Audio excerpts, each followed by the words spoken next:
Hello friends, welcome to our channel. Today we're going to take a look at another horrible case with you. The case of Trevone Miller. Brayla Stone, a 17-year-old girl from North Little Rock, Arkansas, was one of the most vibrant individuals in the Sherwood suburbs. Those close to her knew her as a cheerful and outgoing teenager with big dreams. She was an active user of social media, particularly Instagram, where she had amassed a following due to her excellent sense of humor. Despite facing negative reactions from some members of the community due to her being transgender, this did not diminish Brayla's pride in herself. She stood up against anyone who spoke or acted negatively towards her or her lifestyle. Instead, she embraced herself confidently and strongly, allowing nothing to hinder her path. Brayla enjoyed expressing her femininity both online and in real life. This was not only about how she dressed or wore makeup, but also about how she behaved and interacted with others. She knew that confidence did not come from holding an image others desired, but from how one accepts and loves oneself. Life was not always smooth and easy, but Brayla remained steadfast in her belief and her dreams. She believed that one day, the stage lights would shine on her, and she would stand under those lights proudly, showing the world who she was. Brayla was a strong and wonderful girl, and we use the pronoun she to refer to her as an acknowledgement and respect for her. In 2016, Brayla began an intimate relationship with a teenager named Trevone Miller. At that time, Trevone was working at a local Arby's and was just 18 years old. However, Trevone had a troubled past. He had been involved in a murder case at the age of 14 and had ties to a criminal gang. In April 2016, Trevone, along with two older teenagers, planned to rob another teenager named Brian Thompson, a 17-year-old marijuana dealer. The trio lured Brian to the parking lot of a local entertainment center with a promise to buy from him. Trevone carried a BB gun in his pocket, while one of his companions had a real handgun. As Brian was making the transaction, the oldest teen suddenly exited the passenger seat of the car and shot Brian in the neck, then stole $15 from him. Following the shooting, the group fled the scene. In the tragic death of Brian, we can see the cruelty and guilt in Trevone and his group's actions. It is evident that Trevone is not a good person. He is a criminal. This raises the question of why Brayla would date someone like Trevone.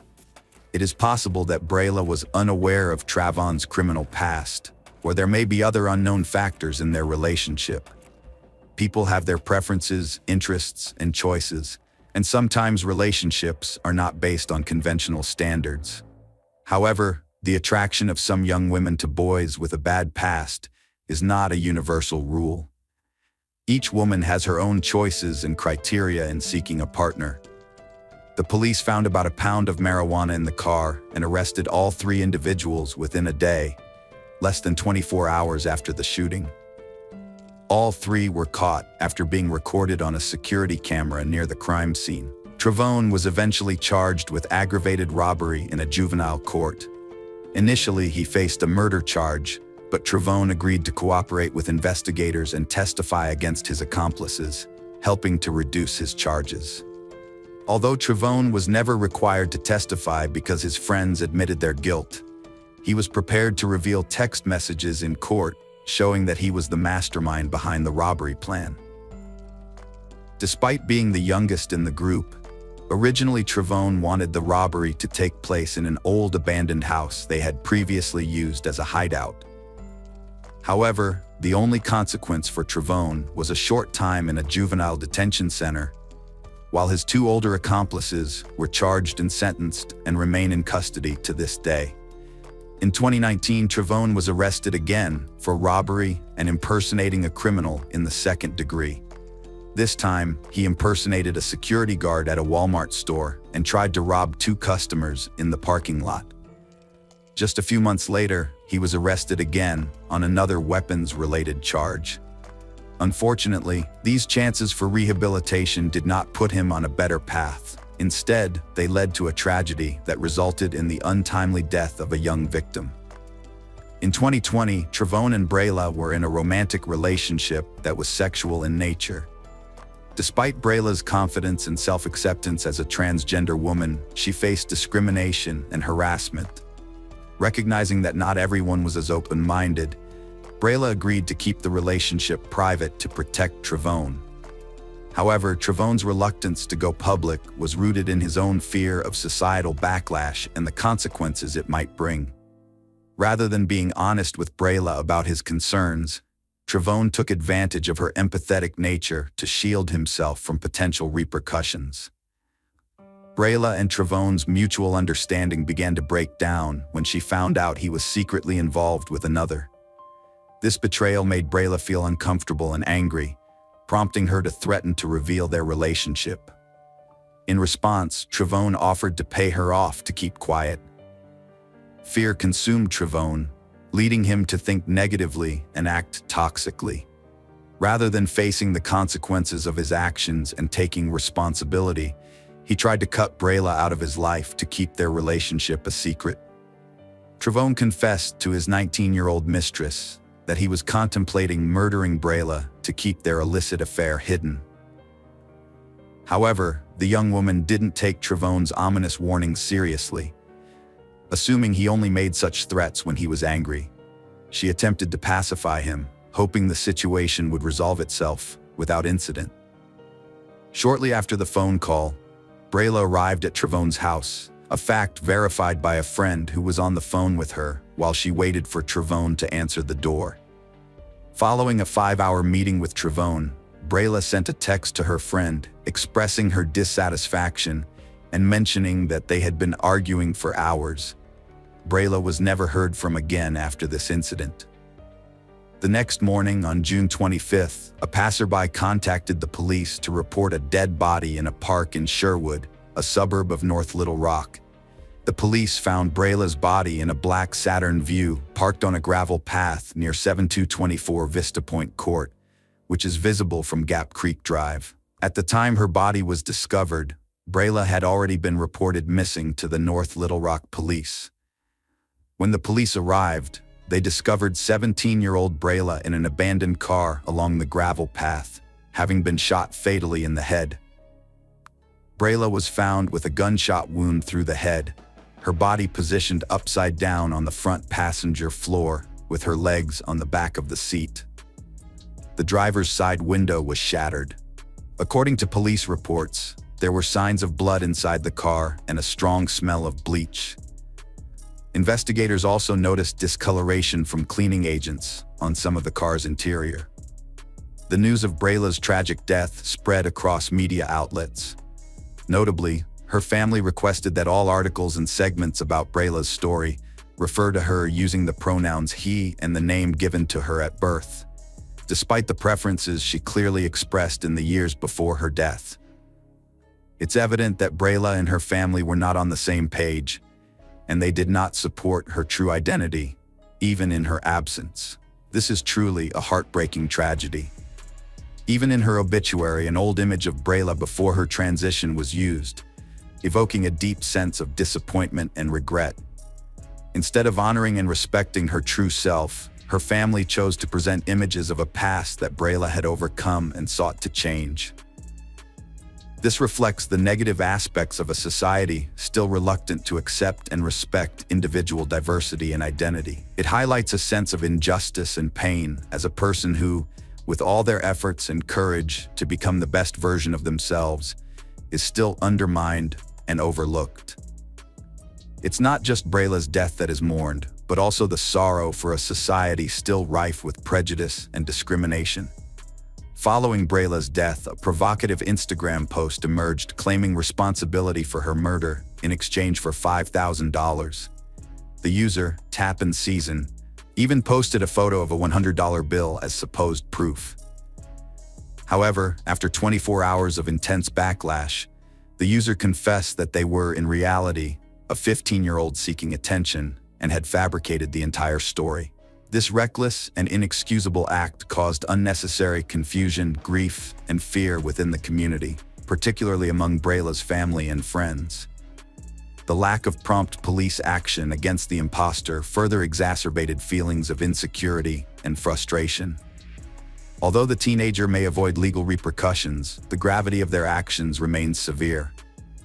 It is hoped that as they mature, they will come to understand the gravity of their behavior and learn from this experience, eventually becoming responsible adults who respect others and value integrity.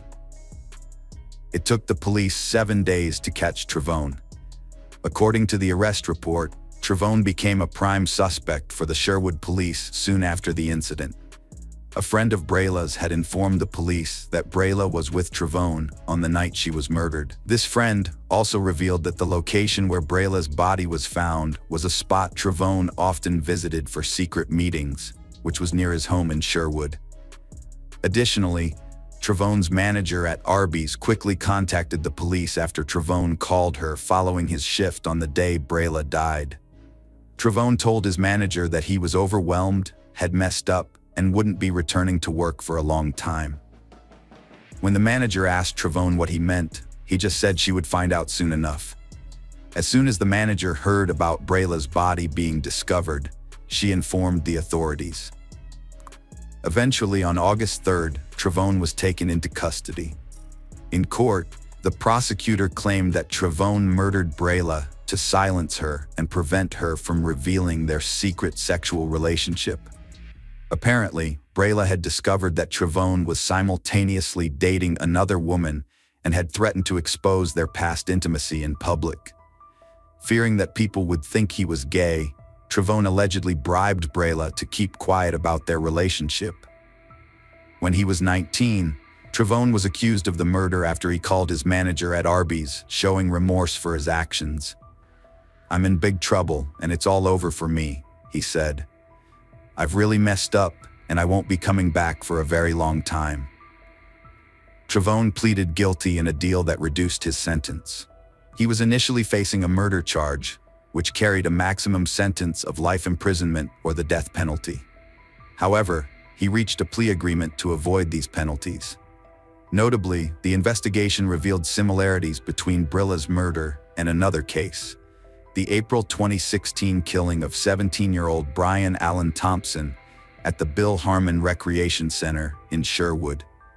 Thompson was found shot in the neck, dead behind the wheel of his car, by a center employee.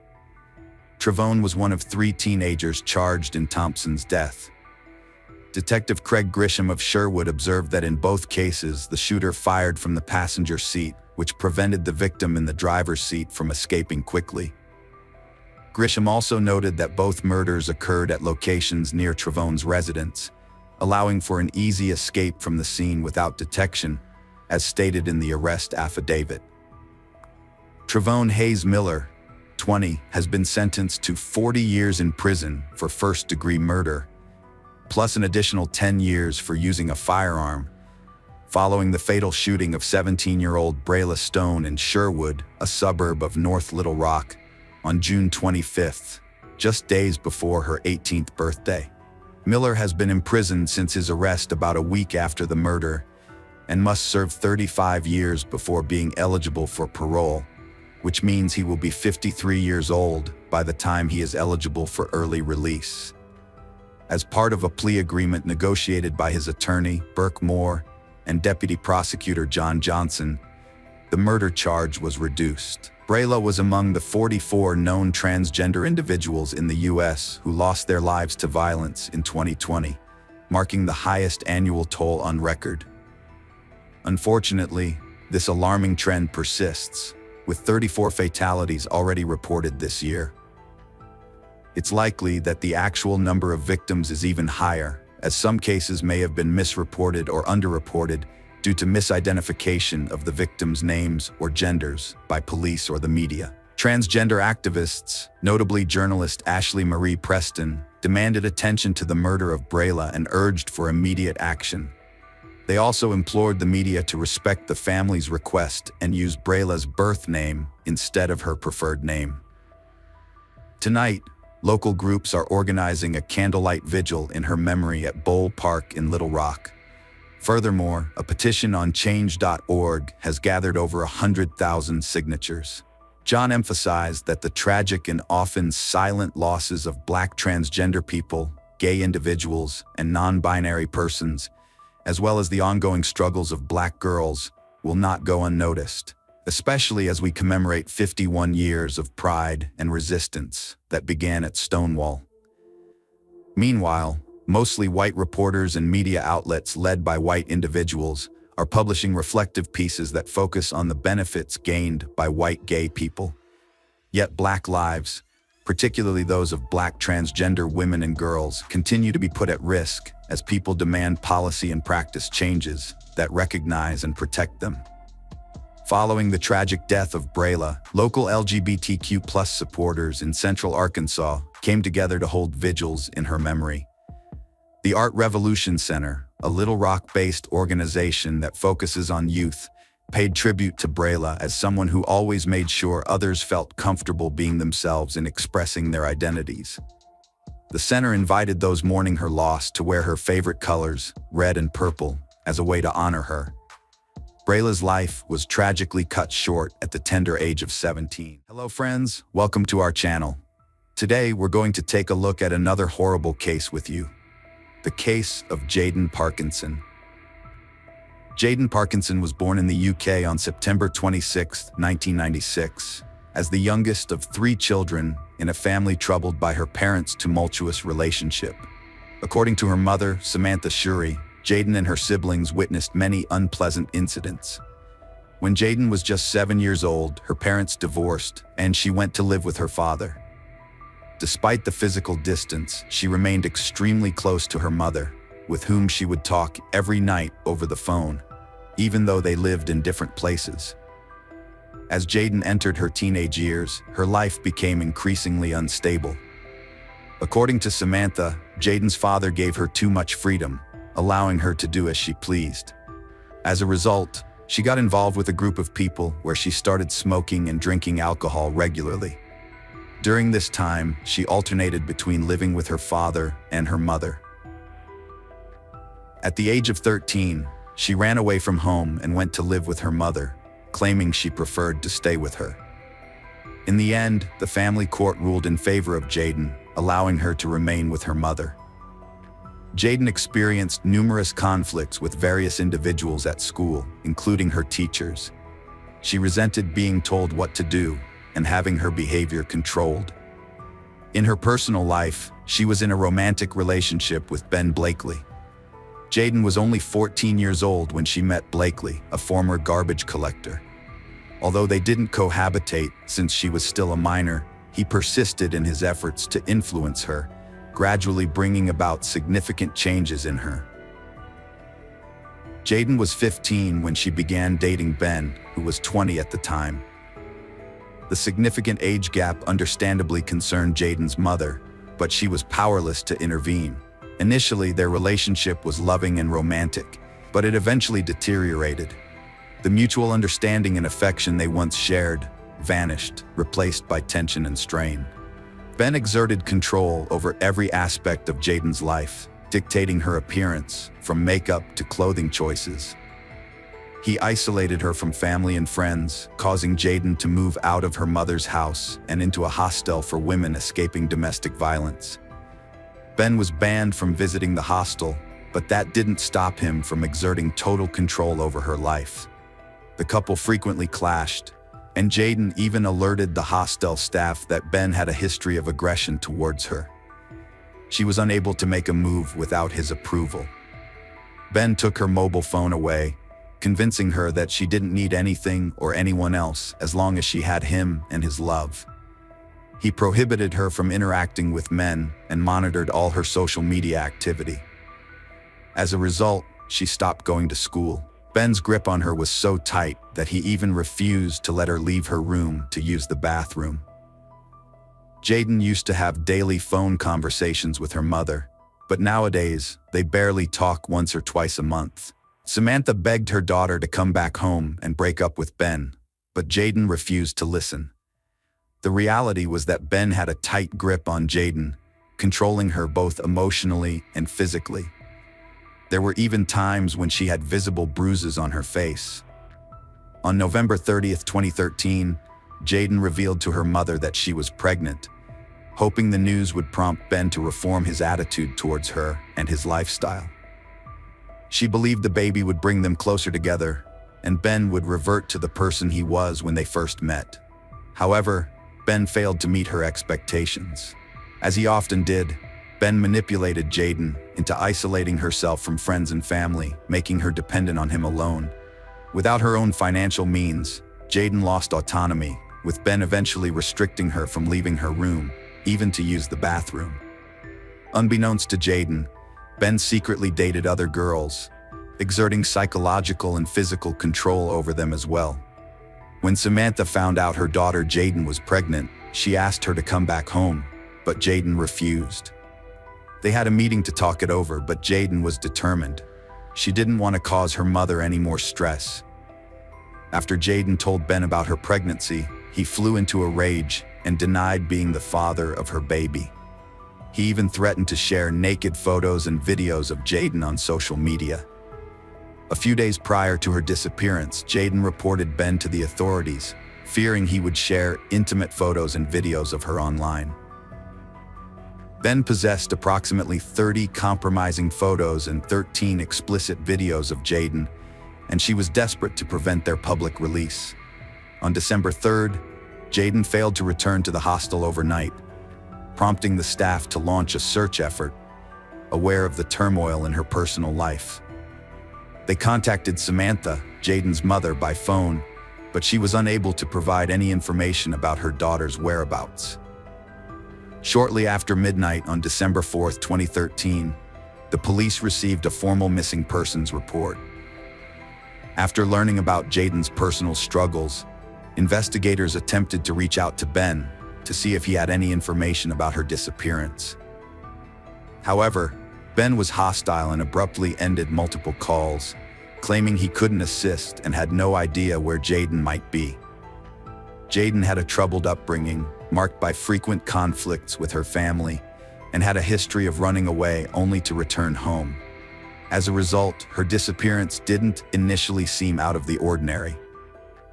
On December 4th, the day the investigation started, police arrested Ben Blakely in the early hours, but this was not related to Jayden's disappearance. A few days earlier, Jayden had reported about Ben to the police, fearing he would post intimate photos of her online. Ben was arrested due to this incident. During his interrogation, the investigators did not know that Ben was a person of interest in Jayden Parkinson's disappearance case. Ben denied any intentions of posting Jayden's images online and was released on bail the same day. Samantha was distributing flyers featuring a picture of her daughter, Jayden, in an effort to gather information about her disappearance. She also utilized social media platforms to raise awareness about the case, hoping that someone might have witnessed something or possess knowledge about Jayden's whereabouts. While the investigation was ongoing, the police examined surveillance footage to determine Jayden's last known whereabouts. After retrieving CCTV footage from the hostel where Jayden lived, they found that she had departed to meet Ben but did not come back. This event took place on December 3rd. Additionally, Jayden was later spotted at Oxford railway station, where CCTV footage showed her walking in with Ben, and nothing out of the ordinary occurred in the video. Following their trail, investigators discovered that Ben and Jayden took a train to Didcot, a town roughly 10 miles from Oxford. The last confirmed sighting of Jayden was at Didcot train station. Surveillance footage captured the pair leaving the station. Typically, when Jayden ran away from home, she would reach out to a family member within a day or two to let them know she was safe. But this time, there was an eerie silence. As the days went by, Jayden failed to contact her family, friends, or post on social media, a stark departure from her usual behavior. Since the CCTV footage showed her boarding a train with Ben, he became the prime suspect in her disappearance. The police did not doubt that Ben knew where Jayden was and what had happened to her. The footage showed Ben returning to the train station alone, yet no one saw Jayden alive ever again. A week after Jayden's disappearance, on December 10th, 2013, the police took Ben Blakely into custody. They wanted to question him to determine what happened to Jayden after they were last seen together leaving the train station in Didcot. At the time, the police considered two possible scenarios. One, that Jayden was hiding of her own free will, and two, that Ben was holding her captive against her will at an unknown location. Ben displayed confidence during the interrogation. He claimed to be unaware of his ex-girlfriend's whereabouts, identifying her as Jayden. According to Ben, they had broken up, and she was now seeing another man. He suggested that the police should focus on speaking with this new boyfriend. Ben expressed his indifference to Jayden's current situation, stating that he had moved on and had a new girlfriend. He recommended that the police check her social media to determine her location and the people she was interacting with. Ben Blakely was arrested on suspicion of kidnapping and murdering Jayden, who was still missing. The police spoke to Jayden's friends to see if they knew of anywhere she might have gone, but their investigation only revealed that Jayden had drifted apart from her friends after starting a relationship with Ben. As a result, no one was aware of a potential hiding place for her. During the ongoing search for Jayden, investigators received crucial information from a taxi driver from Didcot. He said that at about 1 a.m. on December 4th, he picked up a passenger on a dirt road. He described the passenger as a young man with a large and heavy suitcase smeared with mud. The driver couldn't lift it and asked the taxi driver to help him. These circumstances made the taxi driver think about what was in the suitcase and that he could have witnessed a crime.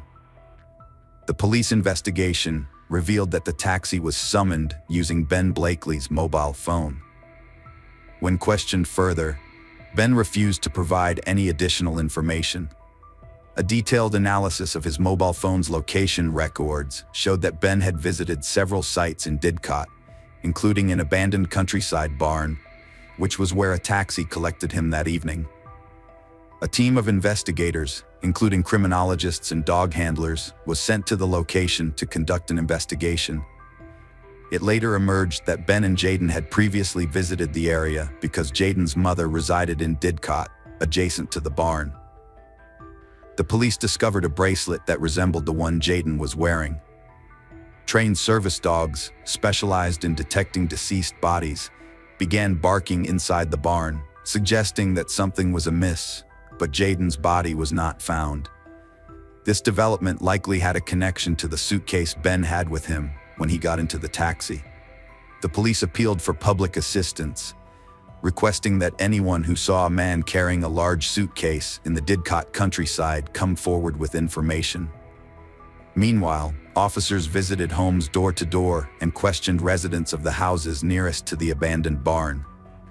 Since the train station video footage showed Ben and Jayden were not carrying a suitcase, investigators sought to determine where Ben acquired the suitcase.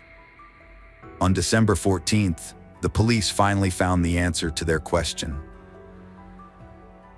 During their investigation, they discovered that Ben Blakely's grandmother, grandfather, and younger brother Jake lived near the abandoned barn. When the police visited Ben's grandmother, the first thing she asked was if they were there about the suitcase. She explained that Ben had borrowed a suitcase from her a few days earlier, arriving in a hurry and dumping its contents on the floor without explanation. According to Ben's grandmother, he returned the suitcase 2 days later and discarded it in the barn, but it was dirty when he did so. Additionally, she mentioned that 2 shovels had gone missing, only to reappear later, covered in a thick layer of dirt. Ben's need for 2 shovels raises suspicions that he may have had an accomplice. A possible partner in crime is 17-year-old Jake Blakely, a friend of Jayden's who met Ben through their mutual friend. Several witnesses reported seeing Ben and Jake together, riding dirt bikes. As the investigation into Jayden's disappearance unfolded, Jake was arrested on suspicion of being involved in the crime. Meanwhile, the police sent the suitcase Ben had returned to his grandmother's barn to a laboratory for analysis, hoping to determine if it contained any traces of Jayden's DNA. Based on all available evidence, investigators developed a theory that Jayden was killed in an abandoned barn, then placed in a suitcase and moved to another location where the perpetrator buried her. However, Due to the vast area of fields surrounding Didcot, finding Jayden's body was a daunting task. To aid in the investigation, police utilized aviation to narrow down the likely burial site. Through aerial photography, they identified 10 locations with recent significant changes to the soil surface. Although police checked several locations, it yielded no results. It wasn't until they thoroughly investigated all 10 places of interest that they finally found Jayden's body. A surprising development emerged in the case. Jake Blakely began working with the police, directing them to investigate his uncle's grave at a local cemetery in Didcot, adjacent to All Saints Church. Although the cemetery was one of 10 locations that had recently shown surface changes, it was initially considered a low priority since soil disturbances are common in such places. However, upon receiving a note from Jake suggesting that Jayden's body might be buried in his uncle's grave, the police promptly cordoned off the cemetery. Investigators were shocked by this unprecedented method of hiding a victim's body. According to reports from the English press, Ben and Jake's uncle had been buried in 2006. The new twist in this case has garnered widespread media attention. In a shocking first for the country, the victim's body was discovered in a pre-existing grave. Following the setup of a forensic tent at the cemetery, experts commenced their investigation. Tragically, Jayden's family later received the devastating news that her body had been found in the grave of Ben and Jake Blakely's uncle. She was found naked, with no clothes nearby, and her jewelry had been removed. The forensic examination revealed that Jayden had been beaten prior to her death, with finger marks on her neck indicating strangulation. The pathologist ultimately determined asphyxia to be the official cause of death. While in prison awaiting trial, Ben Blakely had a change of heart after speaking with the prison chaplain. He and his lawyer drafted a letter in which he accepted responsibility for Jayden's death, but claimed it was not premeditated. Ben's account of events was that he got into an argument with Jayden, pushed her, and she fell off a bridge near an abandoned barn. He said he tried to revive her, but was unsuccessful. Initially, he buried her body in one location, then moved it to the cemetery and reburied it in his uncle's grave. However, the autopsy results contradicted Ben's story, revealing blunt force injuries to her face and asphyxia as the cause of death, which suggested Ben was not telling the truth in an attempt to shift some of the blame. Jayden's father passed away due to heart problems before the trial commenced. On June 23, 2014, Ben Blakely appeared in court, displaying no remorse for his actions. His provocative behavior and insults towards others made it clear that he was unbothered by the fact that he had taken the life of Jayden and her unborn child. During the 4-week trial, it emerged that Blakely, of Reading Berks, was a violent and controlling boyfriend. 3 of his former girlfriends testified against him, revealing that he was controlling and violent towards them during their relationships. They alleged that he would confiscate their phones, physically assault them, and even grab them by the throat if they dared to answer back, or if he suspected them of cheating on him. The short-tempered, ginger-haired murderer's outbursts were evident throughout the trial. The judge repeatedly warned him for using foul language in the dock and while on the witness stand, where he continuously shouted at prosecutor Richard Leam and used profanities. His fits of rage were too overwhelming for Jayden's mother and other relatives, who were forced to leave the courtroom in tears on several occasions. Judge Patrick Eccles even had to remove Ben from the courtroom one day, sending him to the cells, and continued the trial in his absence. Although Jake Blakely is under 18, Judge Eccles decided to allow his name to be reported in the media because he believed it was important for the public to know. Jake has admitted to perverting the course of justice, but claims he thought he was burying either weapons or dead animals at the time.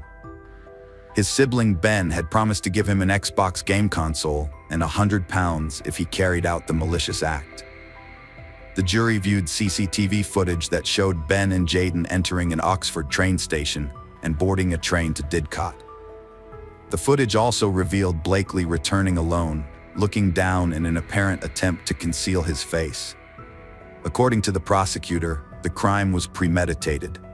The argument is that Blakely deliberately lured Jayden to a secluded location, an abandoned barn in another town, where he could take her life without being seen. What other plausible reason could there be for him to take Jayden to such a location after discovering she was pregnant? Jayden was eager to start anew, but Blakely had grown accustomed to controlling every facet of her life and would not relinquish his grip. Moreover, he was unwilling to become a father. The jury deliberated for 20 hours before reaching a verdict, with 11 out of 12 members agreeing. Ben Blakely was found guilty of intentionally taking Jayden Parkinson's life. According to the judge, Jayden finally found the courage to end the relationship in November last year, but Ben Blakely responded by threatening to post intimate photographs online to humiliate her. In an unrelated case, the court had previously sentenced Jake Blakely, Ben's younger brother, to 3 years in prison for perverting the course of justice in July 2014. Ben Blakely, on the other hand, was sentenced to life in prison with a minimum term of 20 years. Hello friends, welcome to our channel. Today we're going to take a look at another horrible case with you. The case of Alicia Canales McGuire. On September 20th, 2017, around 1:55 a.m., a series of events unfolded in Everett, Washington. Multiple people dialed 911 after being startled by loud bangs. 10 minutes after the initial calls, police officers arrived at the scene, where they were met with a horrific sight. 24-year-old Alicia Canales McGuire lay dead on the doorstep, just outside the door. Investigators cracked this heartbreaking case thanks to social media and CCTV footage. Born on October 29, 1992 in Mount Vernon, Washington, Alicia was the daughter of Manuel and Michelle Canales. Throughout her adult life, she worked as a caregiver, driven by her passion for helping others. Raised on a farm, Alicia started working at the age of 5, which instilled in her the value of hard work. She often returned to the family farm to lend a hand. Alicia cherished family time, regularly visiting and speaking with her loved ones, never failing to express her love when bidding them farewell. Alicia lived in Birdsview with her husband Bradley. The couple got married in a beautiful beach ceremony at Deception Pass in July 2017. However, the investigators soon discovered that Alicia didn't reside in the house where she died. Instead, it was her sister Amanda Canales' home, where Amanda lived with her 3 kids. Amanda had a work commitment in New York and asked Alicia to take care of her children during her absence. Alicia, who adored her nephew and nieces, was more than happy to help out. There was a staying nanny in the house with her, and she was one of those who called 911.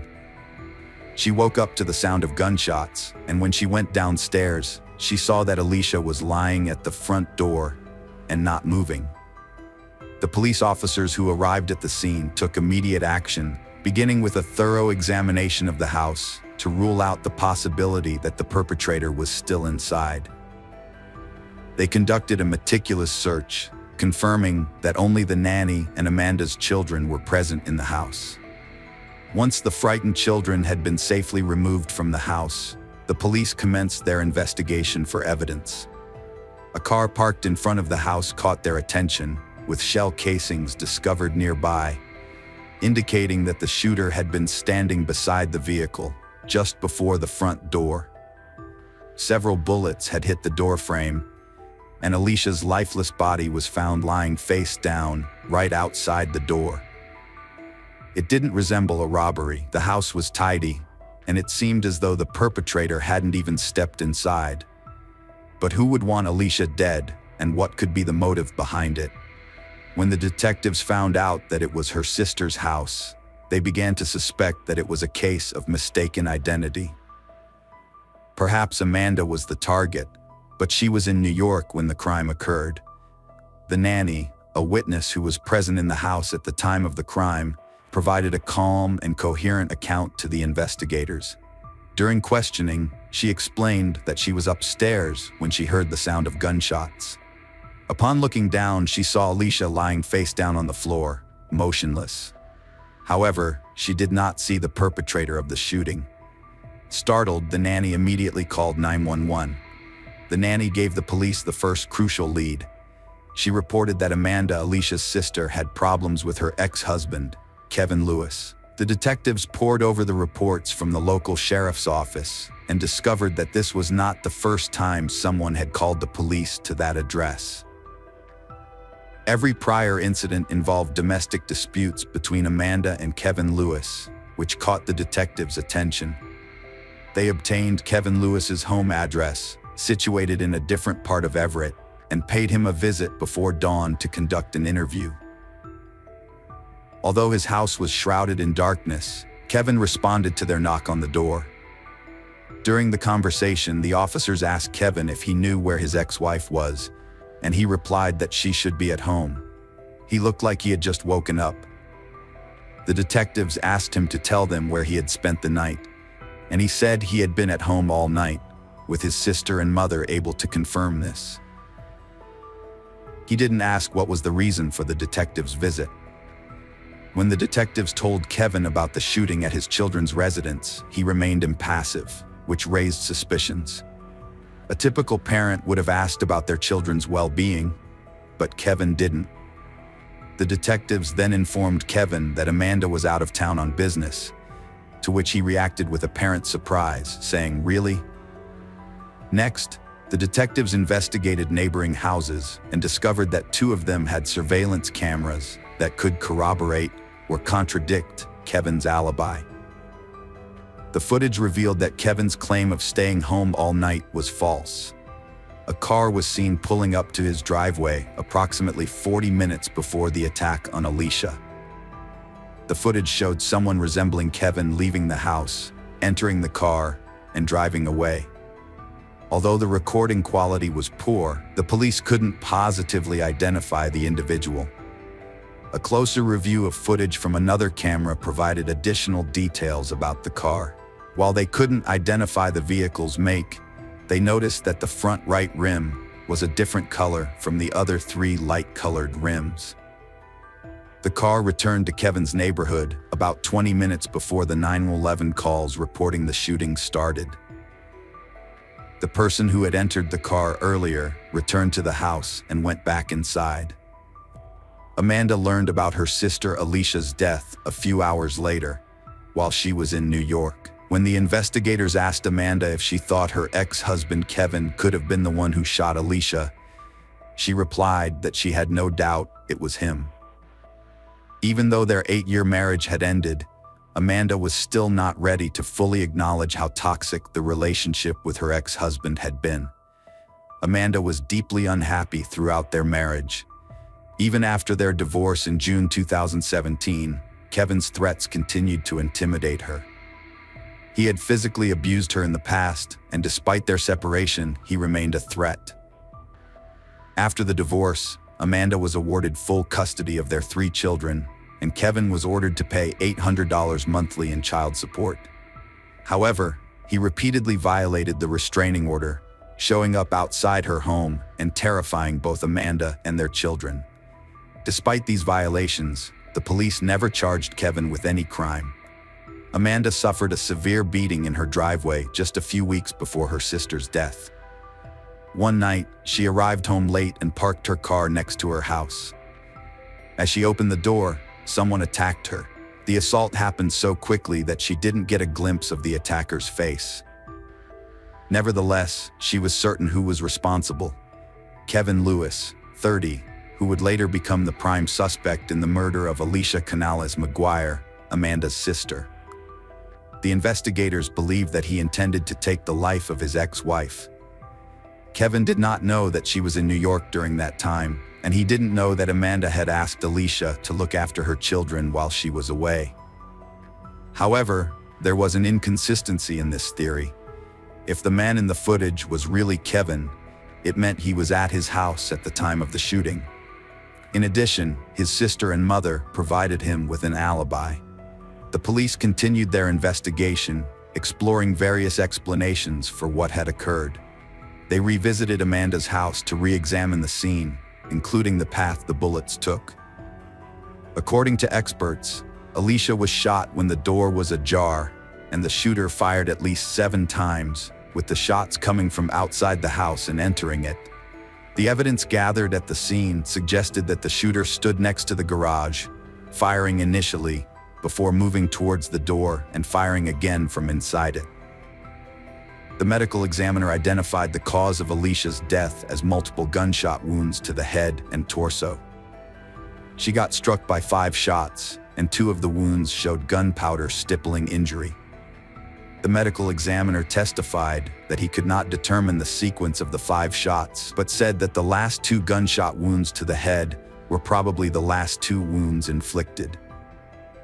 According to the experts, the 7 shell casings found at the crime scene were fired from the same firearm, and the bullet wounds to Alicia's head were inflicted at close range. The investigators analyzed this theory, but didn't find any evidence confirming this. The shell casings found at the crime scene also attracted the attention of the police because this brand of casings was not very common. They were Russian-made casings manufactured under the Tulamo brand. Since it was not a very common brand, the investigators hoped they would identify the seller of these cartridges and maybe even the buyer. The investigators found that Walmart had sold .40 caliber cartridges of a specific brand, with one of the stores located near the crime scene. Walmart representatives informed the detectives that a man had recently bought 9mm Tulamo cartridges, and they had CCTV footage of the transaction. The detectives promptly visited Walmart to review the footage, which was recorded on September 18th, 2 days prior to Alicia's death. They initially suspected that Kevin Lewis might be the buyer, but they were mistaken. The man in the footage was not Kevin, and he had paid using a credit card. The investigators looked into this individual and discovered no connection to Kevin Lewis, Amanda, or the nanny, forcing them to search for new evidence.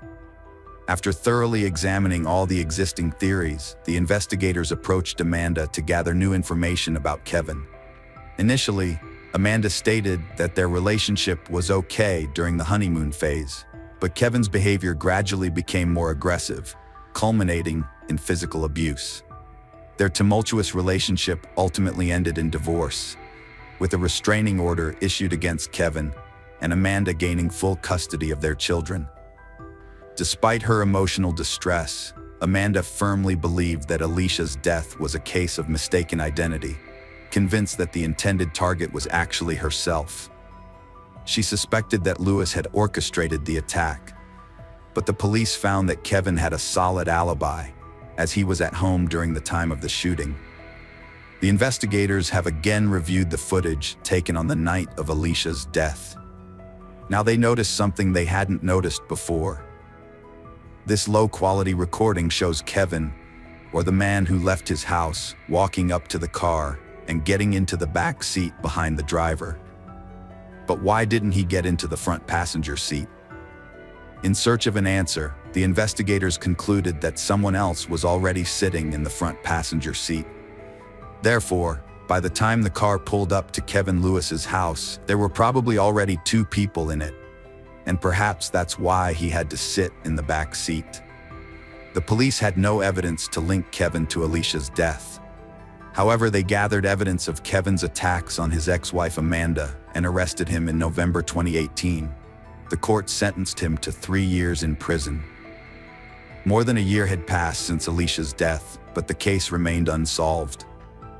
Then, in 2019, a breakthrough finally occurred when a woman contacted the police station with crucial information. She provided a tip that a girl who lived in nearby Spokane had been overheard bragging at a party about being hired to kill someone on York Road, the same road where Alicia was fatally shot. Although the police were initially skeptical, given that Spokane is about 5 hours away from Everett, they decided to investigate further. The woman who called said she was at a party where she met a young woman who introduced herself as Angelica. The latter bragged about how she and her boyfriend participated in the crime.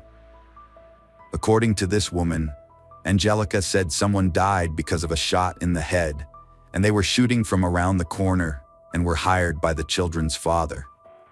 Moreover, Angelica said they took the wrong person's life. It was a case of mistaken identity.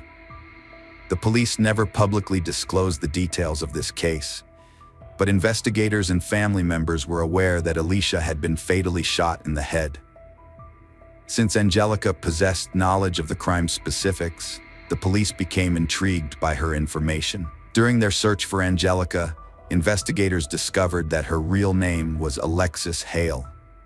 On her social media, they found photos of her posing with a 9mm pistol, which may have been the murder weapon.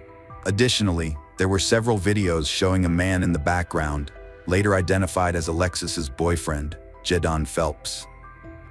On the night of Alicia's death, Alexis Hale posted a video filmed through the windshield of a car, analyzing the road signs. The investigators determined the exact location of this car at that moment. It was about a 10-minute drive from Kevin Lewis's house. In the following video taken a few hours after Alicia's death, Jadon Phelps bragged about a wad of money. The investigators saw 5 comments under Phelps's photo on social media, and one of the comments was from his aunt, whom they recognized as Kevin Lewis's mother.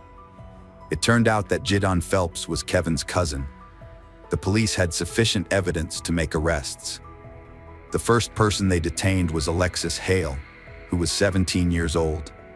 As the officers handcuffed her, she protested, claiming they had no right to arrest her due to her age, yet she seemed aware of the reasons behind her arrest.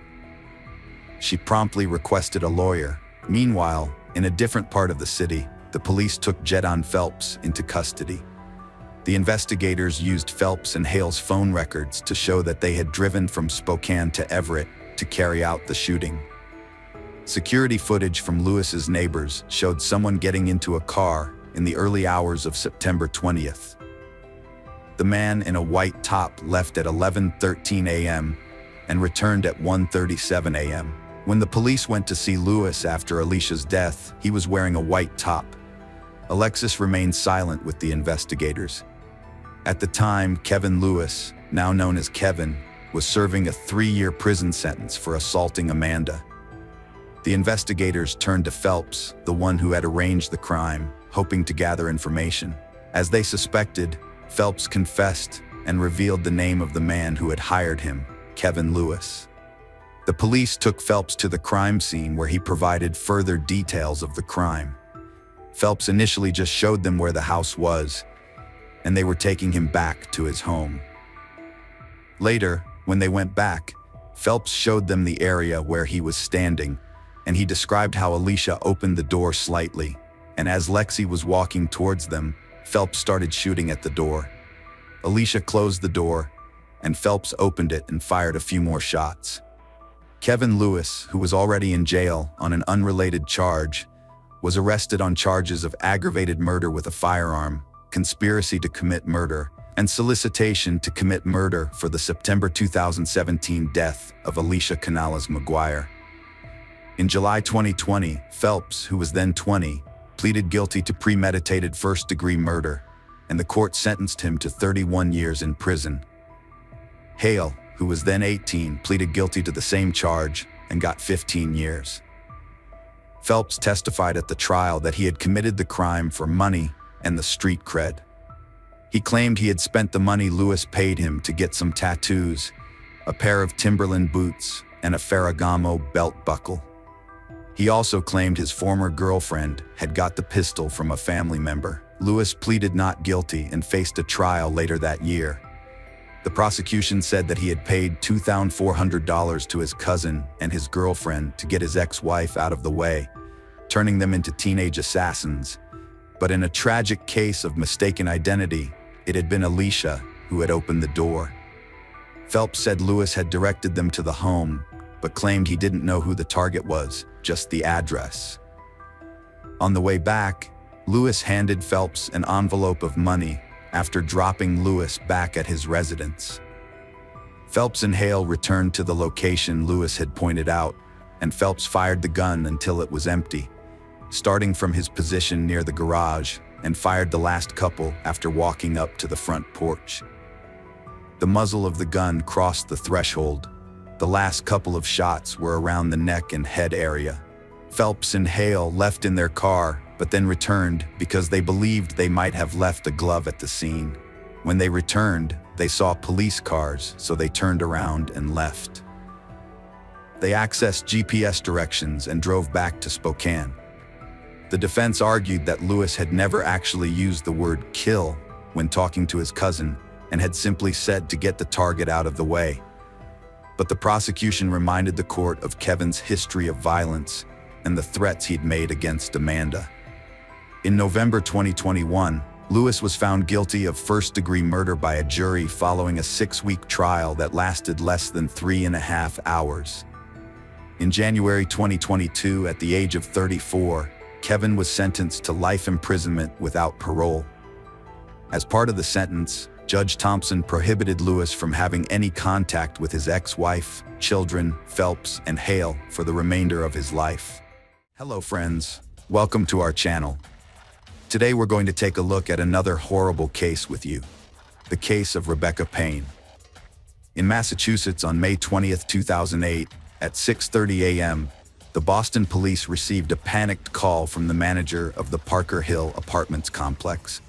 The manager was extremely distraught, reporting that he had found a door ajar on the 3rd floor belonging to 22-year-old student Rebecca Payne. When he knocked on the door and called out her name, he received no response.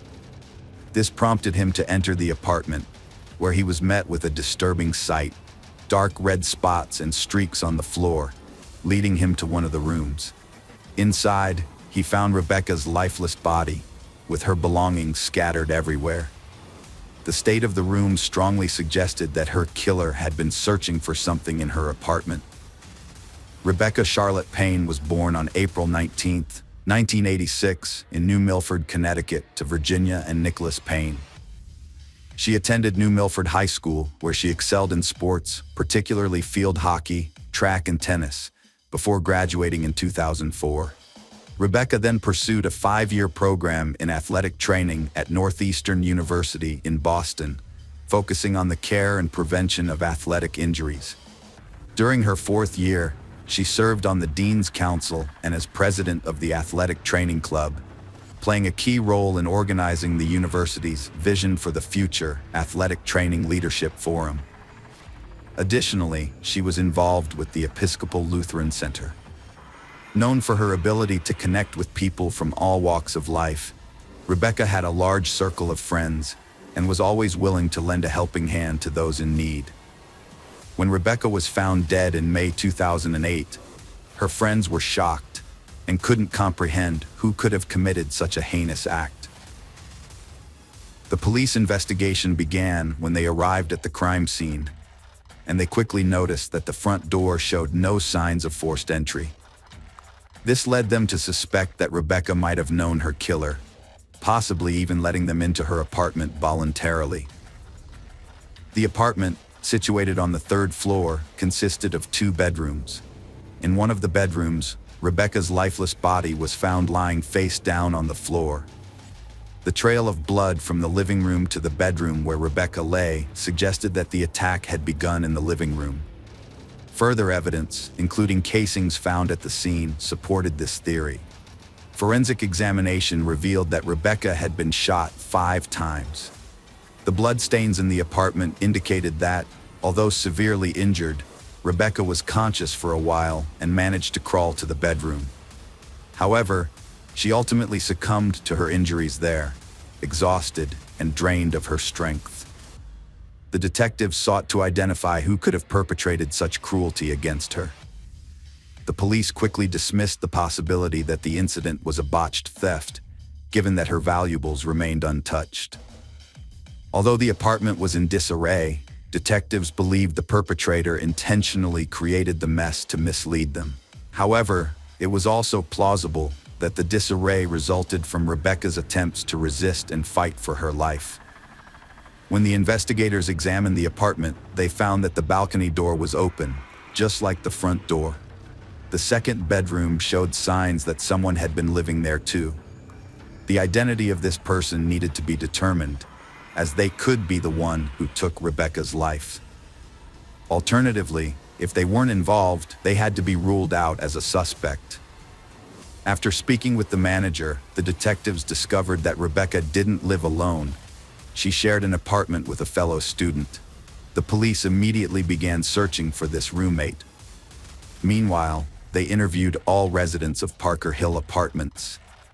The brutal murder of Rebecca, who had been shot 5 times, would have certainly generated significant noise. It was astonishing to the officers that multiple residents of the apartment complex reported hearing a woman's screams and gunfire between 3 and 4 a.m. Yet sadly, no one took the initiative to contact the police. It seemed that each individual assumed someone else would take responsibility and make the call. In psychology, the phenomenon where individuals are less likely to assist someone in distress when others are present is known as the bystander effect, or Genovese syndrome. This social psychological theory suggests that the presence of other people can inhibit an individual's willingness to help a victim.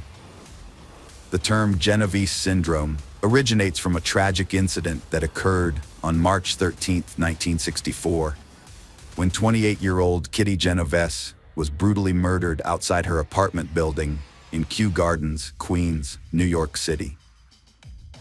Although it was initially reported that 38 witnesses witnessed or heard the attack without calling the police or providing assistance, this portrayal has since been disputed as inaccurate. The case of Rebecca Payne led to an investigation into the social psychological phenomenon known as the bystander effect, or Genovese syndrome. What's truly shocking is that, unlike in the widely reported Kitty Genovese incident, Rebecca's neighbors actually did hear her screams and the sound of gunshots, yet still failed to call 911. This tragic event was a devastating loss for Rebecca's parents. They described their daughter as a driven and compassionate young woman who was loved by her friends. Rebecca was the kind of person who always put others first, giving selflessly from the heart. During the investigation, police interviewed a resident who lived on the first floor of the apartment complex where the crime took place. He reported seeing a black SUV approach the building at night, but due to the darkness, he was unable to make out the license plate or identify anyone getting out of the vehicle. The apartment building was equipped with surveillance cameras both inside and outside, which investigators hoped would provide crucial evidence. However, it emerged that the CCTV footage could only be viewed in real time, and recording it required inserting a video cassette into a VCR and pressing the record button, a step that unfortunately wasn't taken. Considering this information and the fact that the residential complex's manager discovered Rebecca's body, investigators began to suspect him of committing the crime. As a resident of the building, he had unrestricted access to Rebecca's apartment at all times. Furthermore, he was aware that no one monitored the surveillance cameras, which might have led him to wait until late at night to attack Rebecca for unknown reasons. The police sought to explore all possible scenarios. The police investigation into the manager gathered pace when they conducted a background check on him, which revealed a history of legal issues related to illegal substances. Furthermore, a thorough search of his apartment by the police turned up additional evidence. An officer noticed several dark red stains on the front door. The stains were swabbed by forensic experts and sent for further analysis. The apartment complex manager was taken in for police questioning. Investigators grilled him with questions, trying to determine if he was concealing information or would alter his story. However, he denied any involvement in Rebecca Payne's death, stating that he was in his apartment the entire night with his wife. The investigators then spoke with his wife, who corroborated her husband's alibi, confirming that he had indeed spent the entire night with her. The police released the suspect after a laboratory report confirmed the dark red stains on his apartment door were just paint, eliminating grounds for his arrest. During their investigation, detectives reviewed video and photo evidence from the scene, which led them to focus on a public transportation card. This card, used in the Boston area, stores data on each use, including the exact location and time. The transit police provided detectives with CCTV footage, which showed Rebecca using the card on her way home, appearing calm and alone, with no one following her. Unfortunately, this footage did not help identify any potential suspects. A few days later, investigators obtained another surveillance video from a camera outside the hospital building near the Parker Hill apartments. The recording showed a black SUV passing by around the same time as the attack on Rebecca. The vehicle matched the witness's description, but the poor quality of the footage made it impossible to read the license plates. However, investigators were able to conclude that the car was a Ford. After identifying Rebecca's roommate, the detectives brought her in for questioning to determine if she had any connection to the incident. They wanted to know if she had any information about the events surrounding Rebecca's death. The roommate claimed to be shocked by the news and explained that she had moved back in with her parents to study for an exam. When her parents corroborated her alibi, she was cleared as a suspect. Although the conversation didn't reveal any direct evidence, the roommate did provide a useful lead. She mentioned that Rebecca's boyfriend, Matt, also a fellow student, had access to their apartment. Matt's motive for taking Rebecca's life was a crucial question investigators had to answer. They reached out to Matt by phone and learned he had moved to New York State to live with his parents around the time Rebecca was attacked. Matt claimed to be depressed over his girlfriend's death, but his distress might have been an act. Matt said he was staying with his parents, and they corroborated his alibi when shown a printout of his cell phone's call history. Investigators discovered Matt had spoken to Rebecca around midnight, mere hours before her death. However, the cell tower that received the signal from Matt's phone was located near his parents' house in New York State. Through an experiment, investigators determined that Matt wouldn't have had enough time to drive from his parents' house to Boston in 3 or 4 hours to commit the crime. As a result, Matt was also cleared from the list of suspects. Family and friends were gathered at Rebecca's home in Connecticut, bidding her a final farewell. But the police investigation had stalled due to a lack of evidence, new witnesses, and DNA samples. The case had reached a dead end. Nicholas Payne expressed the sentiments of those who loved her. "We're left to mourn the loss of Rebecca, knowing we'll never again hear her laughter or share in her life's adventures and progress. All of that has been taken from us." As the years went by, Rebecca's parents continued to wait in vain for answers about their daughter's death, which remained a mystery. However, a surprising breakthrough occurred in 2012. Anthony White, a man, was arrested by the Boston police for dealing illegal substances. With the threat of a lengthy prison sentence looming, White proposed a deal to the investigators.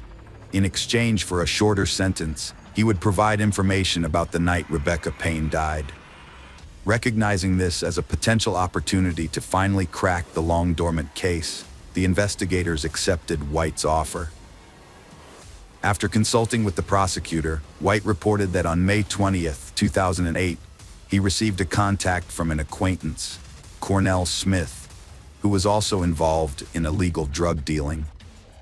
Smith requested a meeting with White and arrived accompanied by their mutual friend, Michael Balba, who drove a black SUV. The three of them proceeded to the Parker Hill apartments, where Balba parked his vehicle to observe the activities taking place inside. According to White, Cornell Smith spotted Rebecca in a third-floor window and exclaimed, "That's her." They waited until the lights in Rebecca's apartment went dark. Then Smith climbed from the first-floor balcony to the second and finally the third floor. Since the balcony door was open, he entered the apartment. However, Rebecca wasn't asleep. Instead, she was lying on the living room couch. When she saw the intruder, she began screaming, and a brief struggle followed.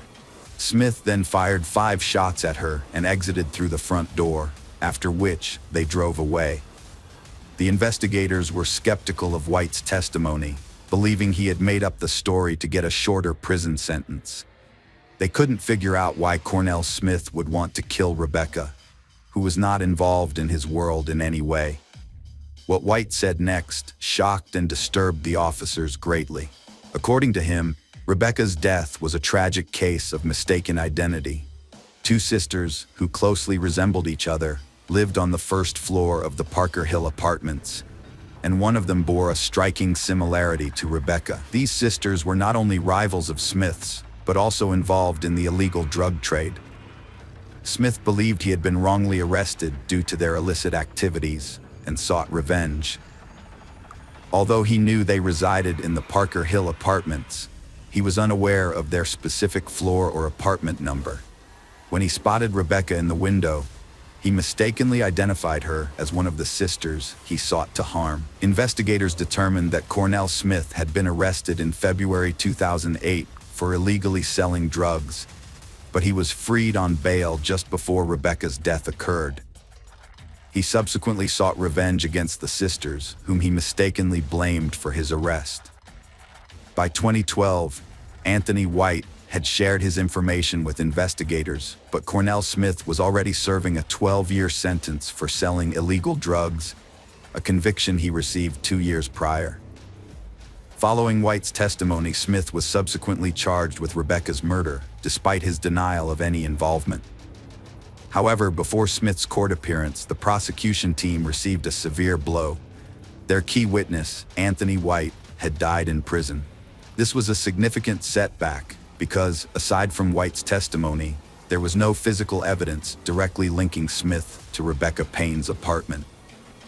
Hoping to finally bring Cornell Smith to justice, investigators pored over his court file on drug trafficking and were shocked to discover incriminating letters he had written to the presiding judge. In these letters, Cornell Smith came across as arrogant, looking down on others. Although some of the letters made no sense, one of them contained a crucial piece of evidence that would ultimately be his downfall. It's noteworthy that it's unclear why these letters went unnoticed earlier, especially since they were addressed to the judge. In one of the letters, Smith wrote in anger about an earlier altercation that had taken place downtown Boston. This letter described an event that ultimately led to the unfortunate death of Rebecca Payne at the hands of Cornell Allen Smith Sr. Notably, the letter confirmed that Smith was in her apartment at the time of her death. The trial of Cornell Smith took place in 2015. Throughout the proceedings, from the start of the trial to the sentencing, the district attorney maintained that Rebecca Payne was an innocent victim who had no involvement with Smith or Balba. Over the course of the trial, Smith went through 3 lawyers. His first lawyer, Jeffrey Karp, a seasoned defense attorney with over 20 years of experience, withdrew from the case after Smith assaulted him during a preliminary hearing at the Suffolk County Superior Court in Massachusetts. In a shocking and unprovoked attack, Smith suddenly stood up and struck Karp on the head with his handcuffed hand. According to Nicholas Payne, this incident demonstrated the kind of person Smith is. Notwithstanding the assault, Karp declined to press charges against Smith, leaving it to the judge to appoint a new attorney to represent him. Cornell Smith pleaded guilty to the involuntary deprivation of Rebecca Payne's life and was sentenced to serve between 18 and 20 years in prison. Before passing sentence, the judge instructed Smith to turn and face Rebecca's friends and family, telling him that they represented the pain caused by his actions. In memory of Rebecca, her hometown has named its local tennis courts, a garden, and a National Athletic Trainers Association scholarship fund after her. Hello friends, welcome to our channel. Today we're going to take a look at another horrible case with you. The case of Amanda Anderson. In 2010, 19-year-old Amanda Anderson resided with her family in New Chapel Hill, Texas, a small city with a population of less than 1,000 people, approximately 100 miles from Dallas. The events that unfolded in her life shocked not only her family, but also everyone who became aware of the details of this case. The incident instilled fear in the community, causing residents who previously felt safe enough to leave their front doors unlocked at night to change their habit. Amanda Elizabeth Anderson was born on October 10, 1990, in Fridley, Minnesota, to Mark and Stacy Kennedy Anderson. She graduated with honors from Tyler Gospel Chapel School in 2009. At the time of her death, Amanda was employed by Trinity Mother Francis and was a student at Tyler Junior College, where she was majoring in English literature. With a passion for writing, music, and life, Amanda had a bright future ahead of her. Tragically, her life was cut short on September 15, 2010, leaving her family to face the devastating consequences. Amanda was found dead at the family home in New Chapel Hill. Her 15-year-old brother, Nate Anderson, made a 911 call after returning home and discovering a shock. In his conversation with the dispatcher, Nate explained that he had been doing homework but was getting stressed because he couldn't find the answers to his questions. So he decided to take a quick jog in the nearby woods, a routine he followed occasionally. When he returned, he found the garage door had been kicked open. Nate began by searching his own room, then moved on to Amanda's room. It was only afterwards that he stumbled upon his sister's lifeless body lying on the floor. A horrific discovery. When the dispatcher inquired about the front or back door being kicked in, Nate clarified that it was actually the garage door that had been forced open, likely because it was the most commonly used entrance. Nate was crying, and the dispatcher asked him to calm down, explaining that police and his parents were on their way. The dispatcher then asked if Nate had touched anything in the house, and he said no. About 2 minutes into their conversation, Nate explained to the dispatcher how he'd found Amanda, describing a bullet hole and stating his belief that there were a couple of them in her head. When the investigators arrived at the crime scene, Nate recounted the same details he had provided to the dispatcher during the 911 call. He explained that he had returned home to find his door kicked open, and to his horror, discovered his deceased sister. Overwhelmed with grief, Nate was inconsolable, crying almost continuously as he struggled to come to terms with the shocking fact that someone had shot and killed his sister. During the crime scene examination, the criminologist determined that Amanda was seated on her bed in her bedroom when she was shot, causing her to fall to the floor. The absence of a crime weapon and shell casings at the scene suggests that the perpetrator either removed the casings before fleeing or used a revolver, which would not eject casings. Amanda's parents were devastated when they learned what had happened to their daughter. As deeply religious people, they struggled to comprehend how anyone could commit such an act against someone as innocent and kind-hearted as Amanda, who had only recently graduated from high school and was still figuring out her path in life. She was a gentle soul who wished no harm to anyone and had no enemies. Nate's grandparents recalled that his world was shattered the day Amanda died.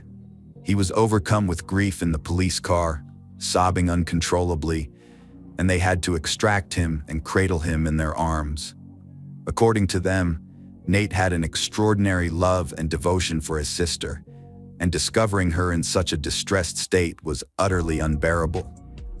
The investigators canvassed the neighborhood where the crime took place, speaking with residents to gather more information about Amanda and her family. Uniformly, those interviewed described the Andersons as a tight-knit and religious family. One neighbor offered his theory about what might have happened to Amanda. According to him, the area was previously quiet and crime-free, but about 2 weeks prior to Amanda's death, a house in the area was robbed. It's possible that the same person was involved in what happened to Amanda, and that they saw Nate Anderson go out for a run. The perpetrator might have then broken into the Andersons' house, and Amanda might have stumbled upon the scene, becoming a witness. This could be why the robber decided to kill her. To determine if Amanda's death was connected to an attempted robbery, the investigators required evidence. When caught by homeowners, robbers will often take drastic measures to prevent them from notifying the police. However, in this instance, nothing was stolen from the Anderson family home. Despite the opportunity, the perpetrator left Amanda's room untouched, with valuables like jewelry and a laptop remaining in place, unaffected by the intruder. Amanda's father, Mark, conducted a thorough search of the house and reported to the investigators that nothing was missing. Given this, the investigators began to question whether they were dealing with a robbery gone wrong. They found it puzzling that an intruder who broke into the house to steal valuables and encountered Amanda would feel the need to shoot her multiple times. This led them to suspect that the motive behind the crime was not robbery. Amanda's room was not the only area the forensics team scrutinized for clues. They conducted a thorough search of the entire house, gathering fingerprints and hair samples in the hopes of finding traces left by someone who didn't live there. Additionally, they collected Nate's clothing as evidence, given that he was the first to discover Amanda's body. Although an initial inspection of Nate's clothes revealed no signs of blood, consistent with his 911 call assertion that he hadn't touched anything, the police still submitted his garments to the lab for analysis, along with other evidence. This was a standard procedure to rule out family members as potential suspects. The investigators requested that Mark Anderson, Amanda's father, reveal all the weapons present in the house. As was common in Texas, the Anderson family possessed an array of guns. Although they weren't enthusiastic hunters, they occasionally practiced shooting. Following Mark Anderson's directions, the police discovered the weapons and confiscated over 10 distinct types of pistols and rifles, as well as multiple revolvers, from the residence. The police initially considered the possibility of criminal gang activity as a potential motive for the crime, but they quickly ruled it out since they had no suspects and the motive remained unclear. Additionally, their informants did not provide any useful leads. On September 17, 2010, Amanda's family struggled to come to terms with the devastating loss they had suffered. Meanwhile, investigators worked to identify those responsible for the crime. 2 days later, the police received the autopsy results, which revealed that Amanda had been shot 4 times, with all 4 wounds located in the head. What was unusual about the attack was that each shot would have been fatal, yet the perpetrator did not stop after the first shot and instead pulled the trigger 3 more times. The placement of the bullet wounds on Amanda's head was particularly noteworthy. The perpetrator used a small caliber pistol and fired multiple shots. 2 wounds were located on top of her head, another was near the right temple, and the 4th was directly on the forehead. All the wounds, except for the one on the right temple, showed a top-to-bottom trajectory. The exception, the right temple wound, had a bullet that entered at a 90-degree angle. These unusual wound patterns suggested that Amanda's death was more akin to an execution. Amanda's death was caused by .22 caliber bullets. Since there were no gunpowder marks around her head wounds, it's clear the shooter was at least a yard away. Forensic analysis led investigators to believe Amanda was familiar with her killer. They based this conclusion on 2 key facts. Firstly, Amanda was using her laptop while sitting on her bed when she was shot, implying she felt comfortable and didn't perceive a threat. Secondly, the shooter was standing right next to her. If Amanda didn't know the person, she would have likely reacted to their presence, but instead, she did nothing, suggesting she trusted the perpetrator and didn't anticipate being shot. The investigators looked beyond the Anderson family home for answers to their questions. At Amanda's college, they spoke with her friends, among whom her best friend revealed that Amanda was not the type to interact with strangers, avoided illegal activities, and therefore did not have ties to the criminal underworld. Additionally, she did not have any enemies at college. But what if someone had been secretly watching Amanda and plotting against her? The investigators collaborated with college security to uncover any suspicious incidents involving Amanda or other students over the past year. But this avenue led nowhere. A week after Amanda's death, the police were still without a motive, suspects, or answers for her family. As the family grieved, the locals of New Chapel Hill lived in fear for their lives, desperate to uncover the truth behind the tragedy. Amanda's father, Mark Anderson, expressed his despair, saying he doubted whether there would be a wedding or his wife would get to experience her pregnancy together with their daughter, and all the joys that come with it. Shortly after, A reward was offered to anyone with information that could aid the investigation, in the hope that it would encourage someone who knew something to come forward and share their knowledge with the police. Shortly after, the police station began to receive calls offering tips, but most of these were speculative and ultimately hindered the investigation rather than helping it. The process of verifying all the incoming information was time-consuming, but unfortunately, it failed to yield the desired outcome. Each and every lead ultimately ended in a dead end. The police decided to re-interview the Anderson family, focusing on Amanda's personal life, as the nature and number of wounds suggested a potentially personal motive for the crime. Amanda's mother was at a loss as to who could have committed such a heinous act, describing her daughter as a regular church attendee and an excellent student who always treated others with kindness. According to her mother, Amanda did not have a boyfriend at the time of her death, although she had briefly seen someone around a year prior. However, the relationship had fizzled out, and as far as her mother knew, they had not been in contact since. The police wanted to track down this man to determine the nature of his relationship with Amanda, the reasons behind their breakup, and whether he had any motive to harm her. According to him, he and Amanda shared some classes and occasionally went to the movies with friends, but he claimed they were never in a romantic relationship. They had gone out together on several occasions, but nothing more developed from it. When questioned about the last time he saw Amanda, he stated that he had seen her the day before her death, and she was on her way to pick up Nate from church. This was the extent of what the investigators learned, and it appeared to be another dead end. They decided to go back to the start and re-examine all the evidence, as it all began with Nate's 911 call. They focused on this call once again. In the conversation, Nate claimed he had not entered his sister's room and that someone had shot Amanda. When the dispatcher asked, "Does she have a bullet hole?" Nate responded, "There's not just one. I think there are a couple in her head." When the investigators responded to the crime scene following Nate's call, they were met with a horrific sight. Despite their experience in handling similar cases, even they were initially uncertain that Amanda had been shot multiple times. Furthermore, there was no trace of a crime weapon or shell casings at the scene, which raised a crucial question. How had Nate determined that his sister had been shot multiple times in the first place? The investigators determined that it was impossible for someone standing in the doorway to see that Amanda had been shot in the head, or to know how many times she was shot. After returning to the Anderson house, the officers inspected the door, which Nate claimed was forced open when he got home. Although they found some scratches on the door, the lock was not damaged, leading the police to conclude that someone was trying to make it seem like the door had been kicked open.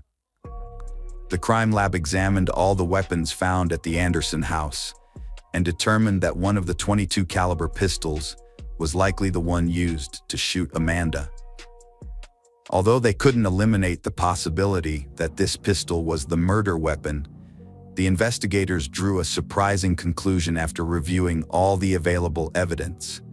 It appeared that Amanda was killed by someone within her own family. The pistol had been hidden in a secure location, indicating that the killer was familiar with its whereabouts. Furthermore, the killer had returned the weapon to its original hiding place on the night of the crime. Amanda's father was having dinner with a friend, and her mother was at work. At the time, only Amanda and her 15-year-old brother Nate were in the house. Given the circumstances, all the evidence suggested that Nate Anderson was responsible. However, the question remained, what could have driven him to take their father's gun and ultimately to take his sister's life? The investigators took a closer look at what happened that evening. Mark Anderson recalled that he phoned his daughter to remind her to pick up her mother from work. 12 minutes later, Mark received a call from Nate, who was crying and told him that someone had shot him. It transpired that, before calling 911, Nate had initially called his father to inform him and his mother of the devastating news that their son had killed their daughter. The police required concrete evidence before making any charges, as they didn't want to cause Amanda and Nate's parents further distress. The investigators decided to interview Mark Anderson without making any accusations against his son. When asked if Nate had recently used the .22 caliber pistol, Mark replied that just a few days before Amanda's death, he had handed the pistol over to Nate and that Nate had fired it in the backyard. Upon returning to the Anderson house, the officers found several .22 caliber casings in the backyard, which matched the bullets found in Amanda's body. 2 weeks after Amanda's death, a crucial discovery was made that eliminated all doubts. The clothing Nate wore on the day he found his sister's body was submitted to a laboratory for luminol testing. The test results revealed the presence of blood stains on his clothes. A leading national blood spatter expert was called in to assist the investigators in Smith County, and together they concluded that Nate Anderson was either present in the room when the shooting took place, or that he himself fired the fatal shots. The test results revealed that Nate's clothes were stained with his sister's blood. Despite being typical siblings, the police were baffled as to what could have driven Nate to shoot Amanda. The investigation aimed to uncover the reason behind this uncharacteristic act of violence. Family photos of Amanda and Nate Anderson depicted a strong bond of friendship and affection, which their parents corroborated, describing their children as a loving Christian brother and sister who always got along. On November 10, 2010, police obtained an arrest warrant for Nate Anderson, which led them to apprehend him at a church. He was accused of murdering his own sister. The news sent shockwaves through the community, with everyone familiar with the case struggling to comprehend how Nate could commit such a heinous crime. The trial commenced on October 24, 2011, marking the beginning of a long and emotionally charged journey for all involved, especially the Anderson family. Despite the evidence presented against the teenager, his family members remained steadfast in their support, adamant that he was innocent of Amanda's murder. Nate was prosecuted as an adult despite an expert's opinion that it would be in his best interest to remain in the juvenile court system. The judge overruled this opinion. During the trial, the state presented some of the evidence found in the Anderson home after Amanda's death. Prosecutors revealed that Nate's computer had a history of accessing adult websites and contained drawings with violent content. Furthermore, a text message on Amanda's phone mentioned shooting Nathan. When her friend asked why, Amanda responded that it was because Nathan would shoot large staples at her head and never assisted with household chores. An expert testified that a discovery about Nate helped establish a possible motive for the crime. However, Nate's lawyer argued that the evidence presented was not unusual. Ultimately, in February 2012, Nate Anderson accepted a plea deal and pleaded guilty to a first-degree crime.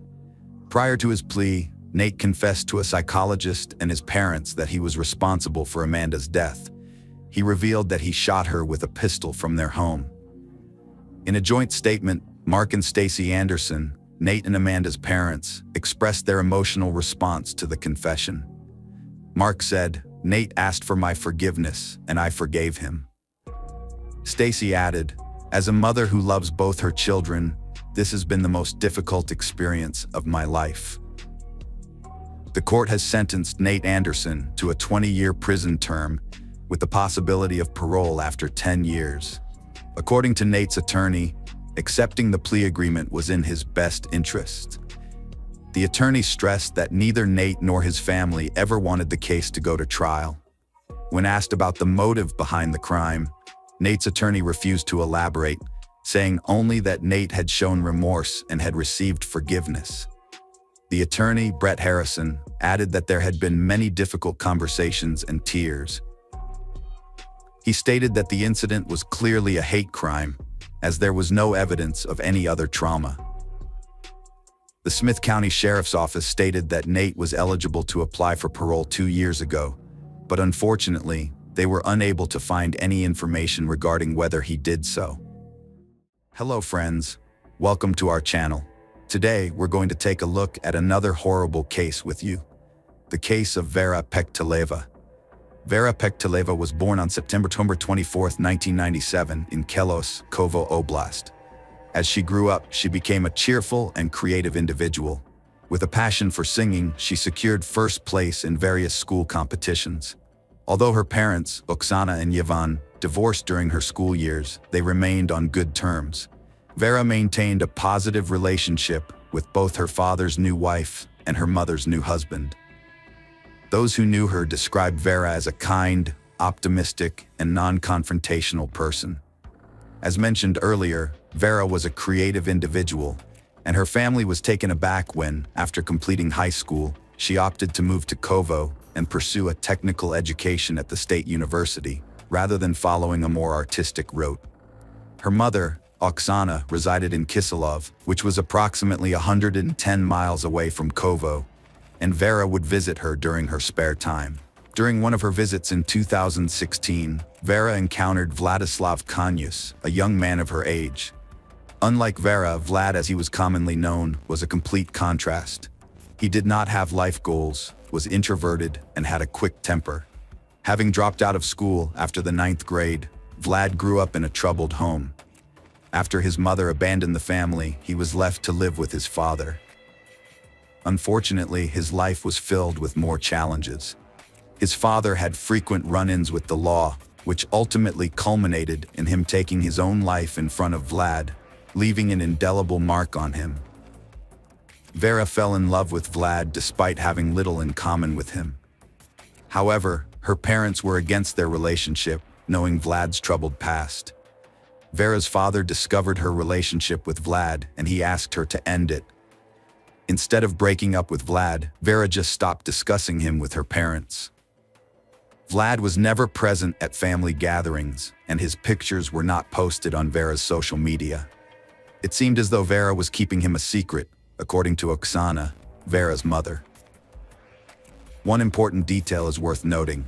In 2019, Vera and Vlad began cohabiting in Kovo. Vera's parents financially assisted with the apartment, and Vlad, who was unemployed by choice, thoroughly enjoyed living with Vera, who was not only beautiful and intelligent, but also financially secure. She consistently had money and supported him. However, their relationship was strained. Vlad struggled with alcohol addiction and showed no inclination to seek help or change his behavior. Her parents were convinced that Vlad was abusive to her. After years of suffering, Vera made the brave decision to end the toxic relationship in November 2019. However, Vlad refused to accept this and disputed her choice. As her parents had financially supported the couple's apartment, Vera reasonably expected Vlad to vacate the premises. But Vlad was unwilling to give up the benefits of living off someone else's generosity.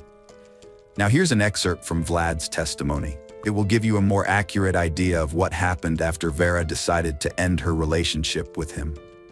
But remember, this is Vlad's testimony, so it's up to you whether you believe his words. On December 15, 2019, a fight broke out between him and Vera over his desire to visit a nightclub, which she opposed. This was not their first disagreement. Throughout their relationship, Vera had been frequently visiting Selos and drifting away from him.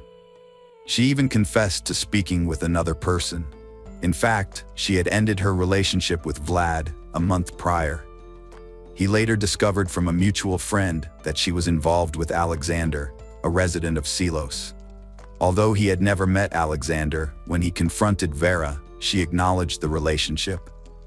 At the time, they continued to cohabitate, but following their December 15 altercation, she left, taking some belongings with her.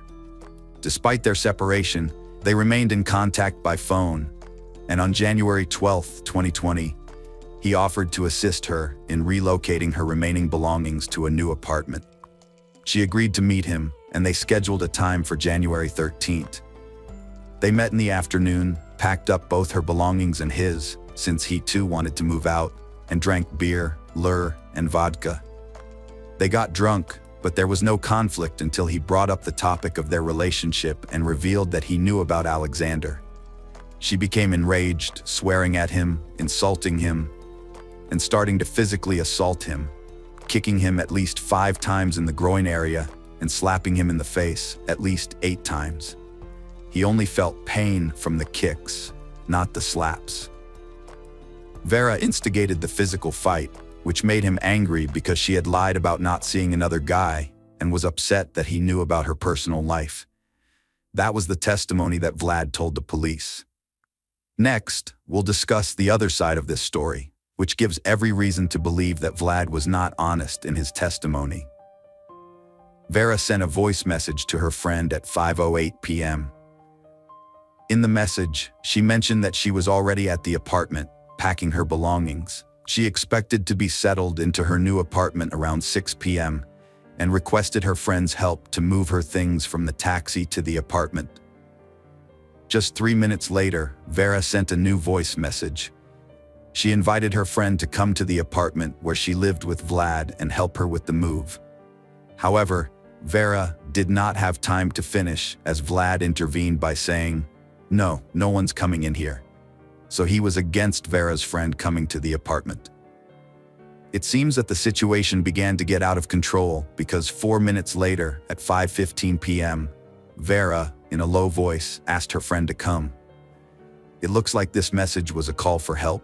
She deliberately spoke in a low voice so that Vlad wouldn't hear her. At 5:25 p.m., Vera sends another voice message, and Vlad's dominant voice is heard again. He tells Vera's friend not to bother them and to wait for Vera to text her. At 7:19 p.m., Vlad recorded the voice message himself. From that moment on, Vera did not have access to her phone. She was left alone with the monster. But what happened next needs to be explained. At about 3 a.m., the neighbors from the same floor started waking up from the terrible screams coming from apartment 738. A witness called what was happening a massacre. The screams were so loud that 15 people gathered in the hallway near the apartment. Vlad's brother was among them, and he remembered Vlad's words and realized they needed to break down the door, since his brother had previously said that he would take Vera's life. The door to the apartment was made of iron, so the neighbors started looking for tools to force it open. All this time, Vera's heart-rending cries were coming from the apartment. People called the emergency service, and these calls eventually became part of a separate investigation. For 30 minutes, the police still weren't at the scene. It lasted until 6:30 a.m. During these 3.5 hours, people called the police, but no one came to Vera's aid. The witnesses made 7 calls to the emergency service while Vera was fighting for her life, but no one came. The last words they heard from behind the door were Vlad's. He said, "Vera, forgive me. I love you very much." In the end, the neighbors found a crowbar in a nearby parking lot and broke down the door. By this time, Vera was already dead, and Vlad was in the bathroom. He was very drunk. While Vera was painfully dying at the hands of her former boyfriend, and the neighbors were trying in vain to get help from the police, the 112 operators were talking about life, laughing, drinking tea, and were very unhappy that they were being disturbed. The police arrived only after it became known that Vera had died. Later, they will claim that there was no gas in one car and that there were no available officers as everyone was busy with other calls. As a result, the 112 operators and the police officers on duty that night were on trial too. The video from the police station was published during the investigation, but there is no point in translating it into English. I can describe it in just one word: indifference, and it is clear even without subtitles. But Vlad claimed there were no conflicts between him and Vera until 5 a.m. However, the forensic examination showed that he lied. Vera received her first injury 6 hours before her death, that is, at about midnight. It meant that Vlad Kanyus was beating and injuring her for 6 hours until she took her last breath. Her body bore around 100 injuries, including stab wounds, a broken nose, and broken ribs. Strangulation marks were also visible on her neck. If the police's inaction shocked you, then be prepared for what comes next, which will be just as astonishing. More than 1,000 people gathered for Vera Pectaleva's funeral. The church could not accommodate everyone. According to Oksana, Vera's mother, the funeral home spent 4 hours trying to restore Vera's face with makeup, but she still could not recognize her daughter. That's how serious her injuries were. Meanwhile, Vlad Kanyus was telling the investigators his version of what happened.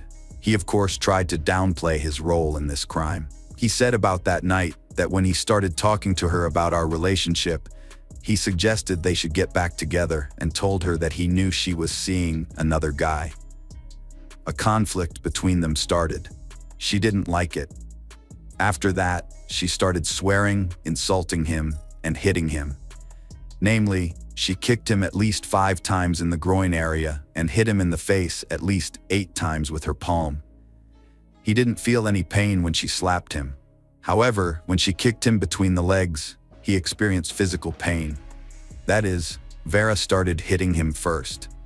It made him angry. He was angry that she lied and said she wasn't dating another guy. At the same time, Vera said that he was prying into her personal life because he knew everything about her. During this time, she continued to insult him, and he got angry and hit her several times with his palms, about 4 times on the head, but the blows were of small force. When he hit Vera, she fell to the floor, hitting the closet. She was lying on her stomach. She also hit him back, namely, she beat his head with her palms and fists. It was painful. He asked her to stop, but she didn't stop. He remembers she scratched his back. Then he decided to take her by the neck. He saw an iron that was on the floor. He took this iron and wrapped the iron cord around Vera's neck. After that, he tightened the cord around her neck slightly. He squeezed her neck for 1.5 or 2. At that moment, he didn't realize that he could kill Vera with his actions. He didn't want to kill Vera. He was tightening the cord around Vera's neck because he wanted to scare her. He wanted her to lose consciousness. He wanted her to fall asleep for 15 minutes. After he removed the cord from her neck, she started making sounds, coughing or wheezing. When he removed the cord from Vera's neck, she was in a prone position, but then he put her on her back. At that moment, she was unconscious. At the same time, she made sounds, that is, wheezed. He thought she was fine. After a while, he started waking Vera up, but she was unresponsive. Then, he started listening to whether her heart was beating. He put his ear to her mouth, then to her heart. She had no pulse, she wasn't breathing. He don't remember what happened next. He remembered that at some point, he ended up in the bathroom. At the same time, he had a knife in his hands. He took a knife with me because he wanted to hurt myself. He didn't want to live because he realized that Vera was dead. He didn't want to kill her. After some time, the door to the apartment opened, and his brother and a police officer were inside. After that, he was told to get dressed. He was taken to the police station. He's sorry for what he did. He do not deny that it was his actions that caused Vera's death. He didn't want to kill her. He wanted to apologize to Vera's family. As you have noticed, Vlad has a selective memory.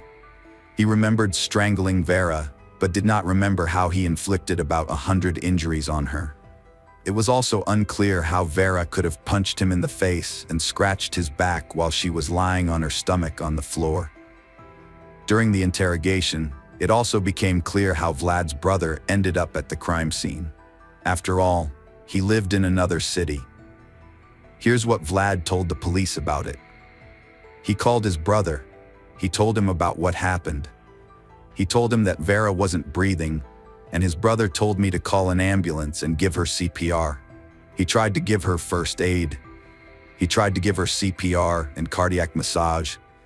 During the investigation, it became known that he called his brother at about midnight and said that he was going to take Vera's life. At the second interrogation, when asked again about the injuries on Vera's body, he replied, "It was probably me who caused those injuries to Vera." He did not count the number of his blows, but these injuries that were found on Vera's body by the expert may have been caused by me. He don't remember how many times he hit her, but he think it's the same number as indicated by the expert. He admit he caused her all the injuries indicated in the report. He wanted silence. He didn't think about her suffering. She screamed and insulted him during their conflict. He didn't enjoy hitting her, but he didn't like her screaming. He wanted her to shut up. He didn't think about her suffering at that time. Vlad Kanyus also said he had consensual intimate relations with Vera that evening. The related charges were eventually dropped. It was difficult to prove the opposite. Police officers and emergency service operators were charged with negligence. It's hard to believe, but they were not suspended from work during the investigation and continued to provide ridiculous justifications. The prosecutor demanded real prison terms for all 5 defendants, but the judge decided otherwise. They received suspended sentences ranging from 1.5 to 2 years. The court also ordered each defendant to pay around $350 to the victims. Simultaneously, the police department had to pay approximately $111,000. The amounts have been converted from the Russian ruble to US dollars for easier understanding.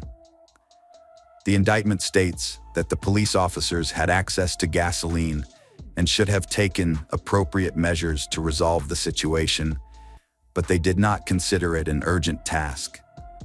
Both police officers refused to cooperate with the investigation and did not admit guilt.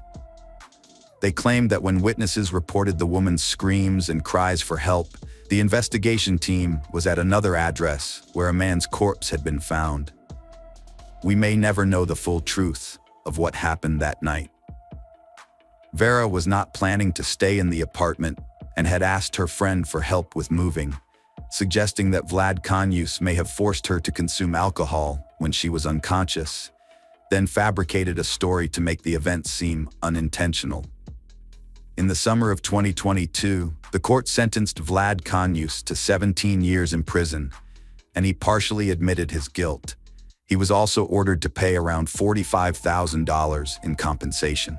However, this verdict shocked Vera's parents, who planned to appeal, believing the punishment was too lenient. Surprisingly, Vlad Kanyus did not even serve a full year in prison. In November 2023, photos of him in military uniform appeared online, and in April 2023, it became known that he had received a presidential pardon after 6 months of participation in the ongoing armed conflict in Russia. He was also relieved of the obligation to pay any compensation to Vera's parents. Vera's case has caused widespread resonance in Russia, and the news about Vlad Kanyus's pardon has been equally controversial. The press secretary of the Russian president stated that there are specific procedures for granting pardons, including a confession of guilt by the convict and the possibility of redeeming oneself on the battlefield. Hello, friends. Welcome to our channel. Today we're going to take a look at another horrible case with you. The case of Cassie Farrington. In 2014, the townspeople of Silver City, a small town in southwestern New Mexico, were stunned to discover that 23-year-old Cassie Farrington, a local resident, had been found dead in the bathtub of her rental home, lying face down in the water. The tragedy was devastating for Cassie's parents, and things took a turn for the worse when the local police got involved in the investigation. Cassie Marie Brooks was born in Virginia on December 22, 1990, the second oldest of 4 children to Chuck and Darlene Brooks. As a high-achieving student, she was a member of the National Honor Society, played sports, and dreamed of becoming a doctor. But when she turned 16, her plans took a dramatic turn. She became pregnant. The following month saw a whirlwind of significant events. She graduated from high school, gave birth to a baby, married Bradley Farrington, and moved out of her parents' home. After having her first child, Cassie went on to have a second child several years later. Unfortunately, her family life began to fall apart around the same time, and her marriage ultimately ended in divorce when she was just 22. Following her divorce, Cassie moved to Silver City, a small town with a population of around 10,000 people, with her 2 kids in tow. There, she found work as a nurse at a local hospital and rented a home from a colleague. By her 23rd birthday, Cassie had begun a new romance with a man named David Barry, who rapidly formed a strong connection with her two children. Cassie confided in her family and colleagues that David brought her and the kids immense joy, and she was optimistic about finally achieving the happiness and peace that had eluded her in her previous tumultuous experience with family life. On March 24, 2014, Cassie phoned her parents after finishing her night shift at Silver City Hospital. During their several-minute conversation, she informed her mother of her plan: drive home, collect her kids, take them to school, and then return home to rest for a couple of hours before picking them up again later that day. However, the school staff attempted to contact Cassie, but she never showed up to collect the children. Cassie's mother, Darlene, attempted to reach her daughter by phone but didn't get an answer, assuming Cassie had simply forgotten to set her alarm after working a night shift. Next, Darlene contacted Sherelle, Cassie's landlord, asking her to check on Cassie. Upon arriving at the house, Sherelle knocked on the door but received no response. She then circled around the house and noticed water overflowing from the bathroom into the kitchen. Sherelle knocked on the door again, this time more forcefully, and called out Cassie's name, but there was still no response. Finally, she used her own key to unlock the house and enter. As Sherelle made her way across the wet floor towards the bathroom, the sound of flowing water grew louder and more distinct. Her voice trembled slightly as she repeatedly called out Cassie's name. When she finally reached the bathroom, Sherelle's worst fears were confirmed. Cassie lay face down in the overflowing bathtub, still wearing her house robe, with water continuing to pour out. Cassie's co-worker Sherelle, who was trained in first aid, quickly realized that it was too late to try to save her. Cassie's body had already begun to stiffen, which meant she had been dead for several hours. Sherelle immediately called 911 to report what had happened, and soon paramedics and police officers arrived at the house. Sadly, Sherelle also had to call Cassie's parents to break the devastating news that their daughter had passed away. As Sherelle waited for the paramedics to arrive, she thoroughly searched the house and made a disturbing discovery. In the second bathroom, located in a different part of the house, she found that the faucet was open and water was continuously flowing. Fortunately, this bathroom was equipped with an overflow protection device, which prevented the excess water from flooding the floor. Instead, it was safely draining away. Sherelle's attention was also drawn to the towel rack, which had been ripped from the wall and was now lying on the floor. Chuck and Darlene immediately stopped what they were doing and rushed from their home in Arizona to Silver City upon receiving the news. A couple of hours later, they arrived at the house where their daughter's lifeless body had been found. At that point, the police were already on the scene, and their investigation revealed that there were no signs of forced entry into the house, as all the locks were still intact, the windows were closed, and the glass was unbroken. Valuables that might have been stolen in a break-in were left untouched in the house. This led the local police chief to ask Cassie's parents if she had a history of suicidal tendencies and if she had any reason to take her own life. However, Chuck and Darlene strongly denied this possibility, insisting that Cassie would never do such a thing because she would not put her children through such distress. Despite their objections, the police chief repeatedly suggested that Cassie had likely orchestrated her own disappearance, almost as if he was trying to convince them of this theory. Normally, a thorough investigation of the accident scene would take days, but in this case, the police left the premises just a few hours after the body was discovered, informing Chuck and Darlene that they were free to use the house. This haste puzzled Cassie's parents, and they decided to conduct their own investigation of the house. Upon inspection, they found water still in the bathtub, and when they emptied it, they noticed black streaks on the sides, similar to the marks left by rubber-soled shoes on the floor. Furthermore, they discovered various personal belongings of Cassie's scattered around, including her glasses, hairband, and a coat hanger. With all of these circumstances, Chuck and Darlene suspected that the authorities might be trying to hastily close their daughter's case as non-criminal, particularly since the police hadn't searched the house for fingerprints. It wasn't until they made a call to the DA's office that the police seemed to put in more effort, or at least gave the appearance of doing so. They likely would have preferred to close Cassie's case earlier, but the medical examiner's report made that impossible. The report revealed that Cassie's body had multiple bruises, including on her neck, and the forensic medical examiner's conclusion was that her death was a homicide, although the exact method was not specified. The scene of the crime was no longer helpful because the property owners had cleaned up and made minor renovations after the incident. As a result, the police had no new information to share with Cassie's parents over the months. The police investigated David Barry, the man Cassie had met before her death, but he was ruled out as a suspect due to his solid alibi. As time went on, Cassie's parents grew increasingly convinced that the local police were not doing enough.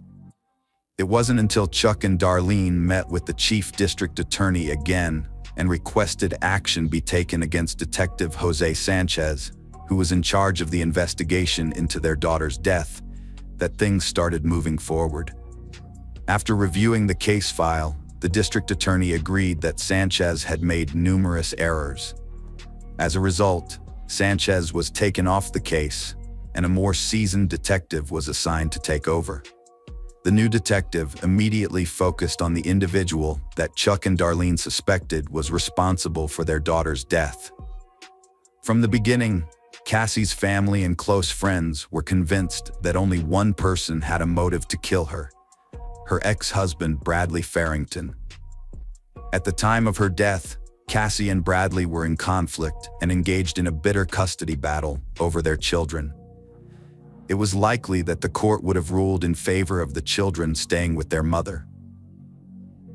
It was clear to everyone that Bradley stood to gain the most from Cassie's death, as he would gain custody of the children and be relieved of his child support obligations. Many questions likely arise from this, such as why Bradley wasn't immediately considered a suspect and why he wasn't scrutinized from day one. To the average person, the answers to these questions are obvious.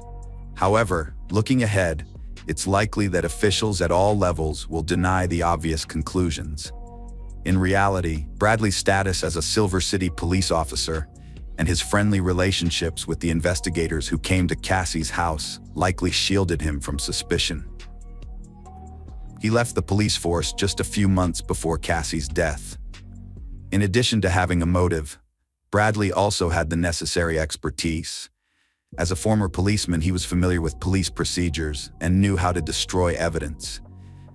The bathwater had removed any potential DNA samples from the body and erased the shoe prints on the floor. Therefore, there would have been no need for him to break down the front door, as Cassie would have opened it for him herself. Any evidence that might have linked Bradley Farrington to the crime scene was likely destroyed due to the local police's flawed investigation. The only remaining option to hold Bradley accountable was through eyewitness testimony. Cassie told her parents that Bradley regularly abused her and the kids. He even mocked her, saying she should try reporting him to the police. At the time, Bradley was a police officer in Silver City and believed he was above the law. It's hard to imagine how Cassie felt, knowing that the police, who were supposed to help her, were friends with her abusive husband. Cassie confided in her co-workers that Bradley had threatened to make her disappear, saying no one would ever find out. One day in Silver City, Cassie burst into an insurance office, extremely terrified. She reported to the staff that her husband had just tried to drive her car off the road. Tragically, Cassie was found dead on March 24, 2014. Fast forward 19 months, Bradley Farrington, 28, was arrested on October 23, 2015. When charged, he denied any involvement in Cassie's death, claiming he had no part in it. Because of the local police officer's misconduct, there was no physical evidence connecting Farrington to his ex-wife's death. As a result, the judge made the unusual decision to allow testimony from Cassie herself through her own words at the trial. During the trial, the prosecution presented numerous witnesses to the jury, including Cassie's parents, friends, and co-workers, all of whom she had confided in about the abuse she suffered at the hands of her police officer husband. Dr. Michael Hunter, San Francisco's leading forensic expert, testified at the trial, sharing his evaluation of the local expert's findings. With over 20 years of experience, he presented the jury with autopsy photographs and concluded that Cassie's death was likely caused by strangulation, citing the injuries on her neck as evidence. In his opinion, the primary cause of her death was strangulation. One witness, former Detective Sanchez, who had retired from the police force, came to court only after the judge issued a warrant. Sanchez had originally handled the case and testified at trial that he never considered Bradley Farrington a possible suspect, as there was no reason to do so. He explained that no fingerprints were taken from the house, stating that the crime scene appeared too clean. He believed the scene had been cleaned after the crime was committed, which was why no fingerprints were collected. Following 4.5 hours of deliberation, the jury found Bradley Farrington guilty on September 7, 2018. He was sentenced to life imprisonment with the possibility of parole in 30 years. In 2020, Farrington appealed to the New Mexico Supreme Court, arguing that the trial court erred in allowing testimony from the victim's co-workers, friends, and family members, who recounted her statements about Farrington's threats and domestic violence. However, the state's highest court unanimously ruled that there was sufficient evidence to support Farrington's conviction and rejected his challenge to the hearsay testimony. Farrington is currently serving his sentence, while his 2 children are living with his parents. Hello friends, welcome to our channel. Today we're going to take a look at another horrible case with you. The case of Katie Sepich. On the morning of August 31, 2003, the lifeless body of 22-year-old Katie Sepich was discovered near a remote landfill in the desert of Las Cruces, New Mexico. She had last been seen by friends as she left a local house party following a night of bar hopping. It would take almost 4 years to identify her killer. Katie, a 22-year-old woman, was described by her mom as outspoken, vivacious, and intelligent. She grew up in Carlsbad, New Mexico, as the oldest of 3 siblings. After graduating with a business degree from New Mexico State University, she was planning to start graduate school in the fall to pursue her MBA. At the time, Katie worked as a waitress at a local Mexican restaurant. Katie was an extremely outgoing individual who formed a close bond with a guy named Joe Bischoff while attending university. Initially, their connection was platonic, but it soon blossomed into romance. Katie confided in her mother, Jeanne, about her deep-seated happiness with Joe and her desire to forge a long-term partnership with him. A short while later, Joe presented her with a diamond engagement ring. After graduating from university in the summer of 2003, Katie and Joe's relationship faced challenges. While Katie opted to pursue further studies at the university, Joe moved back to his parents' place in Gallup, New Mexico, a small city approximately 350 miles away from Las Cruces. Katie was devastated when Joe had to depart. Although their long-distance relationship was extremely challenging, they still found ways to reunite occasionally. During the Labor Day weekend of 2003, Joe visited Las Cruces, and Katie was ecstatic. Sadly, their brief time together took a tragic turn. On Saturday, August 30, 2003, Katie spent the evening with Joe and their friends, bar hopping before heading to a local house party. However, after the party, Katie vanished. The following day, Katie's mom, Jan, received a life-changing phone call. As a mother, Jane cherished Katie, her remarkable, outgoing, vibrant, and intelligent daughter, who always lit up the room with her infectious laughter.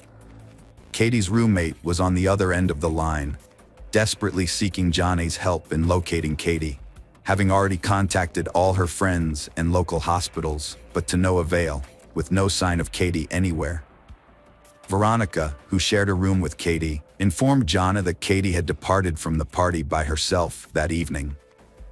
Although Veronica and Joe had assumed Katie had gone home, they fell asleep at the party venue, only to discover the next morning that she was missing.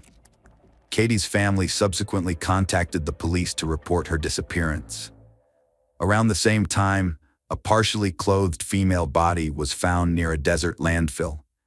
Although there was no identification nearby, police officers who responded to the scene determined that the body had been there for less than 24 hours. It was clear to them that the woman's death was not accidental. The victim was estimated to be between 20 and 25 years old, and her partial nudity, from the waist down, suggested that the motive behind the crime was likely sexual. She had defensive wounds on her arms, suggesting she fought back against her attacker and scratched them in the process. The police found skin cells from the assailant under her fingernails, which provided a crucial DNA sample. There were also signs of strangulation on her neck, indicating this was likely the cause of her death.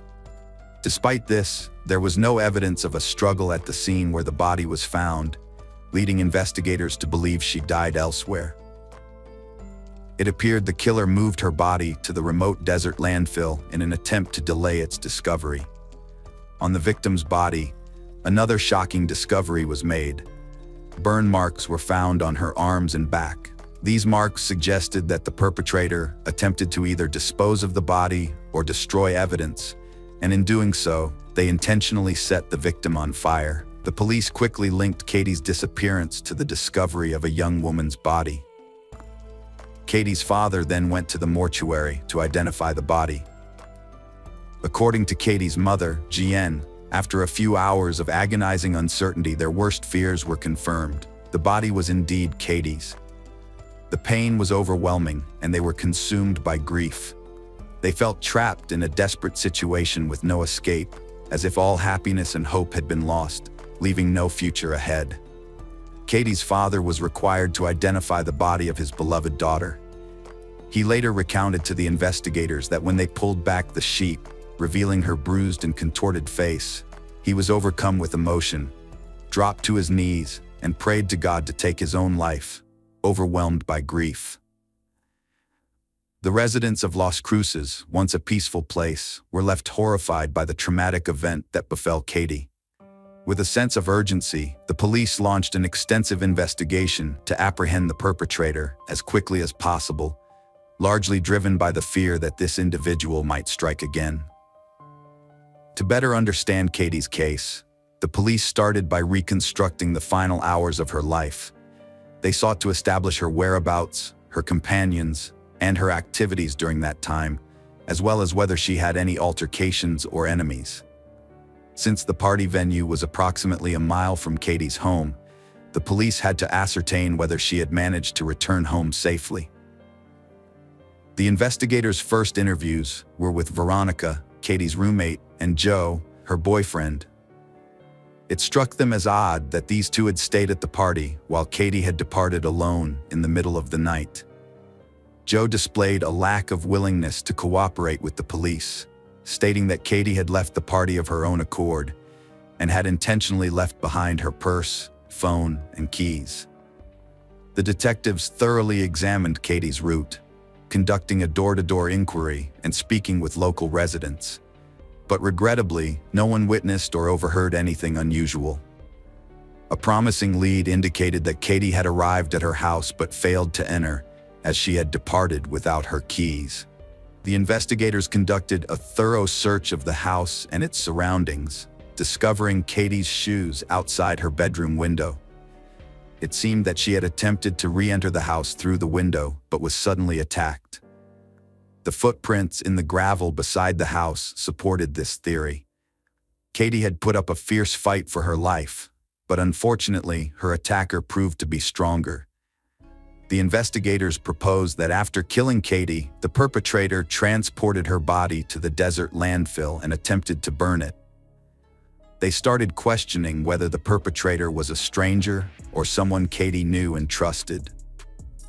Since around 40 people had attended the party, the investigators looked into the possibility that someone might have trailed Katie when she went home and attacked her, possibly even her boyfriend Joe.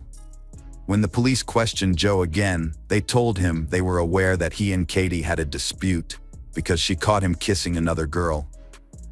Joe confirmed this was true and stated that after Katie left, he followed her in his car, but he didn't enter her home because he saw her bedroom light was off and thought she was asleep. So he went back to the party. The investigators stumbled upon another peculiar aspect of Joe's behavior. After leaving the party, he frequently dialed Katie's cell phone, which was still in her purse, and persisted in doing so until morning. The question was whether Joe was attempting to establish an alibi for himself or feigned concern for Katie's well-being. The investigators wanted Joe to explain his suspicious behavior, but he refused to cooperate with them any further. Despite loving Joe deeply, Katie's family was shocked when he failed to attend her funeral, which only fueled their suspicions. In the end, the investigators only needed one thing to clear Joe's name: a DNA sample. Experts discovered DNA samples at 3 different locations on Katie's body, with most of it located under her fingernails. The DNA was identified as human skin cells. Notably, all the DNA samples found on Katie's body came from the same individual. The police were keen to compare Joe's DNA with the DNA recovered from Katie's body, but they faced obstacles in doing so. At the time, Joe was out of town, and his parents had hired a lawyer who informed the investigators that Joe had declined to provide a DNA sample for testing. It was clear to everyone that Joe was hiding something and was likely involved in Katie's death, judging by his behavior. The police were convinced of his guilt, but they needed to find a legal way to obtain his DNA to confirm their suspicions, which took some time. At the same time, investigators were examining alternative explanations. They were researching similar crimes to determine if Katie was the sole victim of whoever ended her life. The DNA samples discovered on her body were compared to a national database, but no matches were found. The investigators went back to the starting point of their inquiry, the party where everything began. They managed to track down all the male guests who had attended the party and requested that each of them provide a DNA sample. Every single one of them complied, since they claimed to have nothing to conceal. Nevertheless, the results of the DNA analysis did not yield any matches with the DNA traces found on Katie's body. This lack of a match led the investigators to refocus their attention on Joe, the solitary individual who had declined to provide his DNA sample. The investigators discovered an alternative approach. Prior to attending the party, Katie and Joe had spent time in her bedroom, where they had been physically intimate. The police subsequently visited the house and collected the sheet from Katie's bed, suspecting they might find Joe's DNA on it. Their hunch proved correct. The laboratory analysis did reveal a sample of male DNA, but it did not correspond to the DNA found on Katie's body. This meant that Joe was not the perpetrator who attacked her. If Joe wasn't involved in what happened to his girlfriend, why did he initially refuse to cooperate with the police? Once the police sent the test results to his lawyer, Joe discovered he had been cleared as a suspect. Following this, Joe changed his mind and decided to talk to the police again, even providing a DNA sample. The new test results confirmed the initial finding. Joe was innocent of the crime. Joe refused to cooperate with the police because he had previously had intimate contact with Katie before the party, and he feared they would discover his DNA on her body. Despite their best efforts, the police and Katie's family couldn't understand Joe's behavior on the night of her death. After Joe was cleared as a suspect, the police had to explore alternative theories. Several partygoers informed the investigators that Katie was wearing rings on her fingers that night, including one given to her by Joe. However, when Katie's body was found, her fingers were bare. The police suspected that the killer had removed the rings. They searched all local pawn shops, but failed to find Katie's stolen jewelry. Near where Katie's body was discovered, another potential lead emerged in the form of tire tracks. Forensic experts successfully identified the brand and model of the tires in question. Upon contacting the manufacturer, the police learned that these specific tires are typically fitted to pickup trucks. Regrettably, this new information failed to bring the authorities any closer to catching the perpetrator, and the case ultimately stalled. About a year after Katie's incident, a similar crime occurred in Wisconsin. In Green Bay, a girl was attacked and suffered the same brutal fate as Katie. She was also set on fire, but miraculously, she managed to survive. The victim credited her survival to feigning death, which led the attackers to leave her. Once they were gone, she put out the flames and sought help at a nearby residence. She claimed to have been attacked by two Hispanic males, but the evidence in Katie's case suggested only one perpetrator was involved. To determine if there was a link between the two crimes, DNA analysis was necessary. The victim from Wisconsin provided a detailed description of her attackers to the police. When the Green Bay police released the composite sketches, a local farmer recognized the men as his employees, Gregorio Morales and Juan, since one of them had relatives in Las Cruces and often visited them. As a result, both men were arrested, and the police investigating Katie's case believed they had finally identified the culprit. However, the results of the DNA examination proved otherwise. The samples did not match the DNA found on Katie's body. These two men were later convicted of assaulting a girl in Green Bay, but they were not connected to the Katie case. Morales was sentenced to 50 years in prison and Gregorio to 50 years. Thus, the investigators reached another dead end. The only evidence the police had were tire tracks from the crime scene and DNA samples of the perpetrator. Katie's family hoped that DNA would allow the police to identify the person who took their daughter's life, but there were problems with that. It was not legal to take a DNA sample from anyone arrested by the police. Jen, Katie's mom, expressed her surprise and frustration about this. They had lost their daughter to a monster, and they needed justice, to know who had done this and why. And most of all, they needed to know that he would be stopped from doing this again. The detective leading Katie's case informed Jen that the only evidence they possessed was DNA. During her fierce struggle to survive, Katie had managed to collect her killer's blood and skin underneath her fingernails. The police had successfully extracted a DNA profile from this evidence and uploaded it into CODIS, a national forensic database. Detective Jones clarified that every week, this DNA evidence would be automatically cross-checked against the offender database to search for a potential match. This news brought renewed hope to Katie's family, as they were confident that they would eventually identify their daughter's killer once a matching profile was found. Detective Gian casually mentioned that the perpetrator was such a menace he'd likely be arrested again soon, at which point his DNA would be collected and entered into the system, leading to his identification and eventual conviction.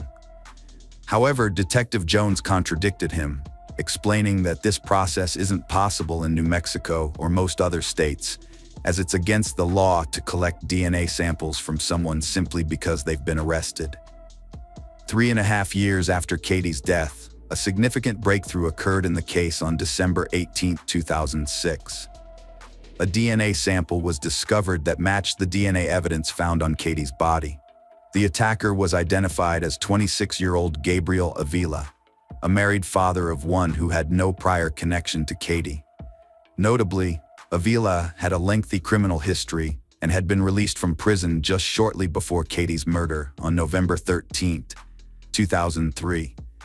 Less than 3 months after killing Katie, Avila was caught and arrested for breaking into an apartment shared by two young women carrying a knife.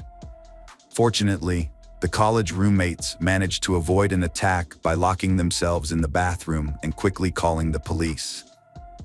In March 2004, Avila was found guilty of aggravated burglary with the intention of committing aggravated assault. However, after being released on bail, Avila fled instead of facing justice.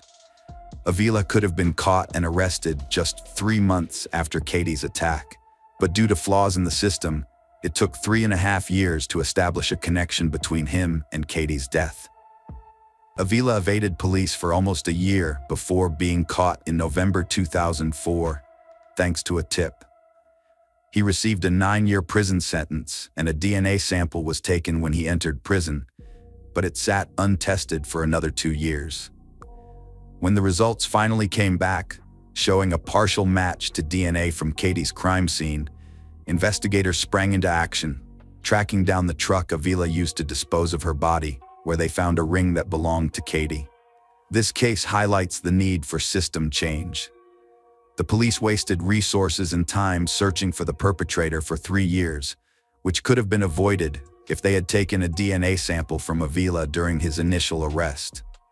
Moreover, it is astonishing that his DNA sample was only tested 2 years later, in 2006. Detectives investigating Katie's case visited Avila in prison after finding her ring in his pickup truck. Avila confessed to the crime, explaining that he had been in the area that night to buy illegal substances while his wife was away.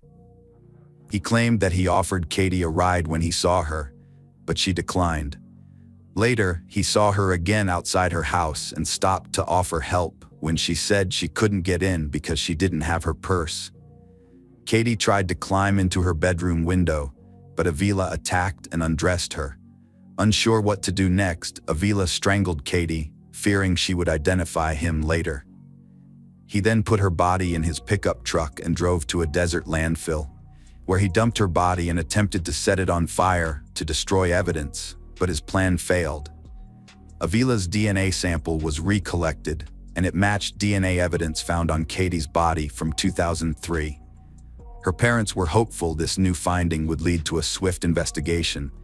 However, they were shocked to discover that, in New Mexico and nearly every other state, it was illegal to collect DNA samples from individuals upon arrest. Instead, DNA was only entered into the system after someone had been convicted and sentenced to prison. This discovery prompted Katie's parents to launch a nationwide campaign, seeking to pass a law in all 50 states requiring individuals arrested for violent crimes to provide a DNA sample. The DNA would then be added to the CODIS national database, facilitating investigations and potentially solving crimes. In 2006, Katie's law was passed by the New Mexico state legislature with a near-unanimous vote of only 5 dissenting voices, and was subsequently signed into law in March 2006. Following the relentless advocacy of Katie's parents, the legislation was eventually adopted at the federal level in 2010. To date, over 31 states have enacted laws similar to New Mexico's Katie's Law. Katie's father, David, had long feared that another person would suffer the same fate as his daughter at the hands of her killer. But with the law now in place, he can finally find some comfort and relief. Opponents of this policy argue it invades privacy and violates civil rights, while others note that DNA, unlike fingerprints, contains sensitive genetic information. In the case of United States versus Kincaid, a federal district court ruled that collecting DNA samples before conviction and including them in the national DNA database does not violate constitutional rights. In 2017, Gabriel Avila's trial got underway. During the proceedings, Avila offered a heartfelt apology to Katie's family. His lawyer pleaded with the judge to show mercy, citing Avila's remorsefulness as a mitigating factor. District Attorney Susana Martinez countered that Avila had delayed his confession for over 3 years, only coming forward when confronted with irrefutable DNA evidence by detectives. At the sentencing hearing, Katie's father, David, addressed the judge, imploring him not to be lenient with the punishment. He argued that his family would never have the opportunity to see Katie again, and it was only fair that the person responsible for her death should not be allowed to experience freedom again in their own lifetime. In May 2007, Gabriel Avila was found guilty and received a 69-year prison sentence. He will be eligible for parole in 2043 after serving 30 years of his sentence. Jenna believes that true closure is unattainable, but she is now ready to move forward. She, her husband, and their 2 other children have been healing and progressing with their lives, and they cherish their remaining kids deeply. Additionally, Jenny has pledged that she and her husband will persist in their efforts to have Katie's Law enacted in all 50 states as a testament to their deceased daughter. Hello friends, welcome to our channel. Today we're going to take a look at another horrible case with you. The case of Brandon Duran. Brandon Duran was born in 1980 in San Diego, California. Brandon's father was an avid motorcyclist and a former member of the Bandidos Motorcycle Club, which the FBI considers a criminal organization, the second largest in the world after the Hells Angels. His parents divorced when he was around 10 years old. However, they maintained a good relationship and were equally involved in their son's upbringing. His father's love of motorcycles gradually passed on to Brandon. At the age of 25, he had his own motorcycle which he had assembled by hand and treasured dearly. He often spent time with other bikers, but did not belong to any motorcycle club. The unexpected death of Brandon's father in April 2005 was a very challenging experience for him. Trying to overcome the growing depression, Brandon decided to make a change in his life. He got on a motorcycle and drove to Las Vegas. After living in Vegas for about a year, Brandon met 24-year-old Amber Andrews, whose company helped him forget his problems. Their romance happened quickly, and they got married just 2 months after meeting. By this time, Amber was already pregnant. In December 2006, she gave birth to Brandon's son, Brando. The birth of a child was a crucial change in Brandon's life. He became a caring father and husband who worked at a high-paying job and prioritized his family over his personal interests. However, the same could not be said about Amber. Seemingly indifferent to the birth of their child, she remained devoted to her lifestyle, frequently attending biker gatherings and various parties. As a result, their family's relationship began deteriorating rapidly, sometimes leading to conflicts. Inevitably, this situation culminated in a divorce, filed 4 years after their wedding. Brandon was granted full custody of the child, as he was better able to provide for both himself and his son. After the divorce was finalized in 2010, Amber returned to her hometown of Meeker in Oklahoma, while Brandon went back to San Diego with his son. He was happy to be reunited with his family, who later assisted him in raising the child. Over time, the emotional scars from the failed marriage began to heal, and Brandon regained his optimism about the future. However, while contemplating the future, the past came knocking at his door. In the summer of 2012, he saw his ex-wife Amber on his doorstep. She wanted to reconcile and asked him to give their relationship another chance. The feelings that Brandon had diligently suppressed resurfaced. He believed in the sincerity of his ex-wife and agreed to a fresh start. In September, their son Brando was supposed to start kindergarten, and Amber asked the three of them to go to Oklahoma to visit her parents, who wanted to see their grandson. Brandon agreed, and they started preparing for the trip, planning to stay in Oklahoma for about a week. A few days before Brandon, Amber, and their son returned to San Diego, Van Emblem contacted the Oklahoma State Bureau of Investigation. Van reported that his friend and employer, 30-year-old Justin Hammer from Garvin County, had asked for help to dispose of a body, claiming it was the body of Brandon Duran. After receiving the call from the Oklahoma State Bureau of Investigation about a possible crime, the local sheriff and his assistant immediately went to the ranch owned by Hammer. Authorities also contacted Brandon's relatives from San Diego, but they found that Brandon was unreachable for several days until they confirmed the information provided by Van. They decided not to disclose the details of this case to Brandon's family. During questioning, Justin Hammer quickly confessed to murdering Brandon Duran. However, Hammer claimed he acted in self-defense, describing Duran as a dangerous motorcycle gang member who had threatened him. Hammer alleged that on August 7th, Brandon had driven up to his house on a motorcycle, kicked open the door, gone inside, and started threatening him.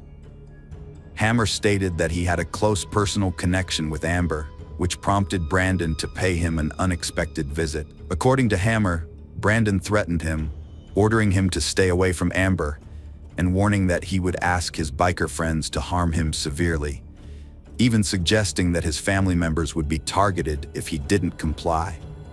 Supposedly, Hammer then picked up a shotgun from the corner of the room and fired it, only to discover that he had killed Brandon.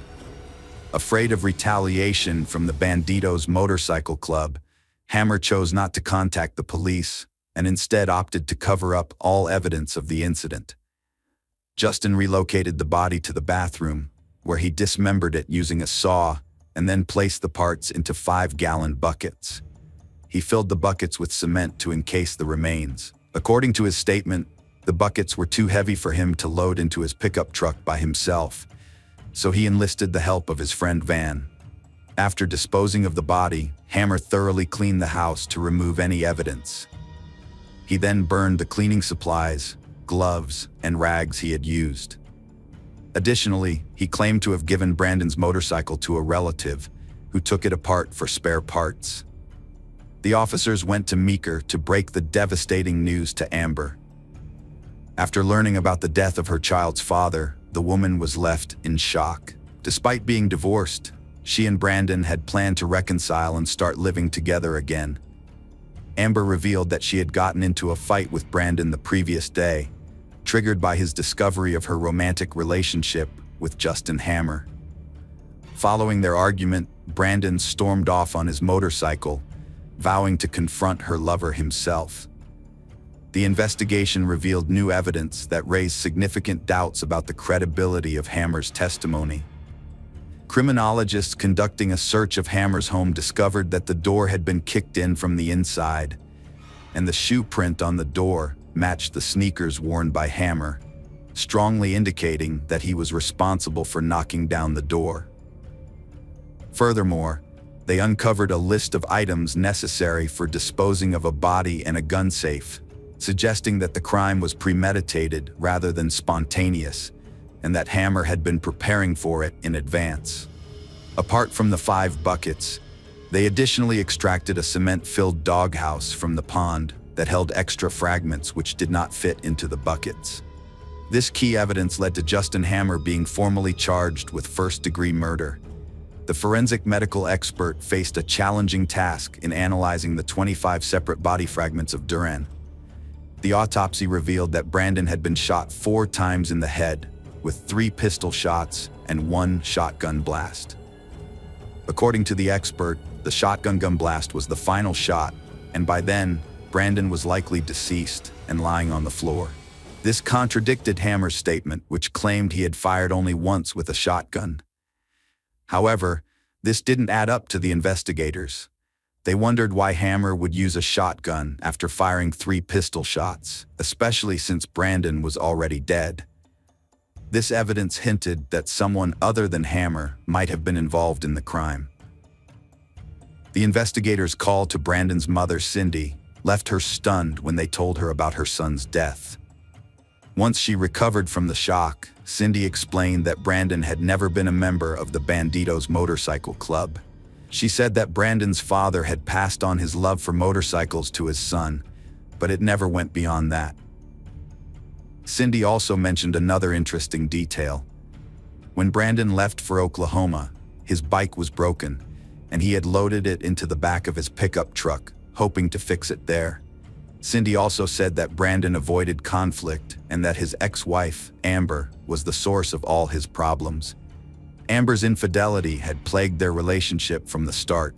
Even after the birth of their son, Amber continued her lifestyle, and whenever Brandon expressed his disapproval of her behavior, she would start a fight. All this eventually led to a divorce, with Brandon getting full custody of their son, which made Amber furious. She then disappeared for over a year, showing no interest in her son's life. So, when she suddenly appeared and asked for a second chance, Brandon and his family were shocked. After learning about Justin Hammer and Amber's romantic relationship, the investigators turned their attention to Brandon's ex-wife. Amber told the police that Brandon had left on a motorcycle following their argument. However, his family contradicted this, saying the motorcycle was broken. This raised a question. If the breakage was not severe, why would Brandon take the motorcycle all the way to Oklahoma instead of fixing it at home? Amber had never mentioned that Brandon was repairing it. Amber also claimed she had a doctor's appointment on the day Brandon went to deal with Hammer, but the police found no evidence of her visit to any medical facility in the city. This meant Amber had no solid alibi for the time in question. Further investigation revealed that Amber had asked a friend to babysit her son on the day of Brandon's death. When the friend arrived at 3 p.m., Amber and Brandon left the house together in Brandon's pickup truck with a motorcycle in the back. Amber had left her phone at home and didn't return for 8 hours. When she finally did, Brandon and his motorcycle were no longer in the truck. After accessing Amber's phone, investigators discovered a message she had received shortly before she and Brandon left the house. The text, sent by Justin Hammer, read, "The ink is ready." Investigators suspected that this was a coded message, indicating that everything was in place to deal with Brandon. Following interviews with Amber's close friends, detectives learned that she had no intention of reconciling with her ex-husband and consistently spoke ill of him. She harbored a strong resentment towards Brandon, who had been granted full custody of their son, and viewed him as uncool, referring to him as a square. Soon, the authorities discovered physical evidence that contradicted Amber's story. Handwriting analysis revealed that Amber had written the note found in Hammer's safe, which detailed the items needed to dispose of a body. Upon reviewing the local hardware store's CCTV footage, police found evidence that the crime had been carefully planned in advance. The footage showed Hammer buying buckets and other items from a list Amber had written the day before Brandon's murder. However, while awaiting trial, Hammer insisted that he did not have an accomplice and acted in self-defense. He claimed that the items on Amber's list were needed to repair the house, not to dispose of a body. Furthermore, Hammer explained that he used 2 types of weapons, stating that he held a shotgun in one hand and a pistol in the other. This statement was considered unusual by the investigators. The jury has recommended a life sentence without parole for Hammer, deliberating for only about an hour and a half, despite expectations of a trial that would last several weeks. Assistant District Attorney Jennifer Austin expressed satisfaction with the verdict, deeming it appropriate and a means of providing justice for Brandon Duran's family. Brandon's mother, Cindy Ware, was also pleased with the jury's decision, acknowledging that it was a difficult choice, but one she had been hoping for over the past 2 years. In October 2014, Justin Hammer was sentenced to life in prison without parole.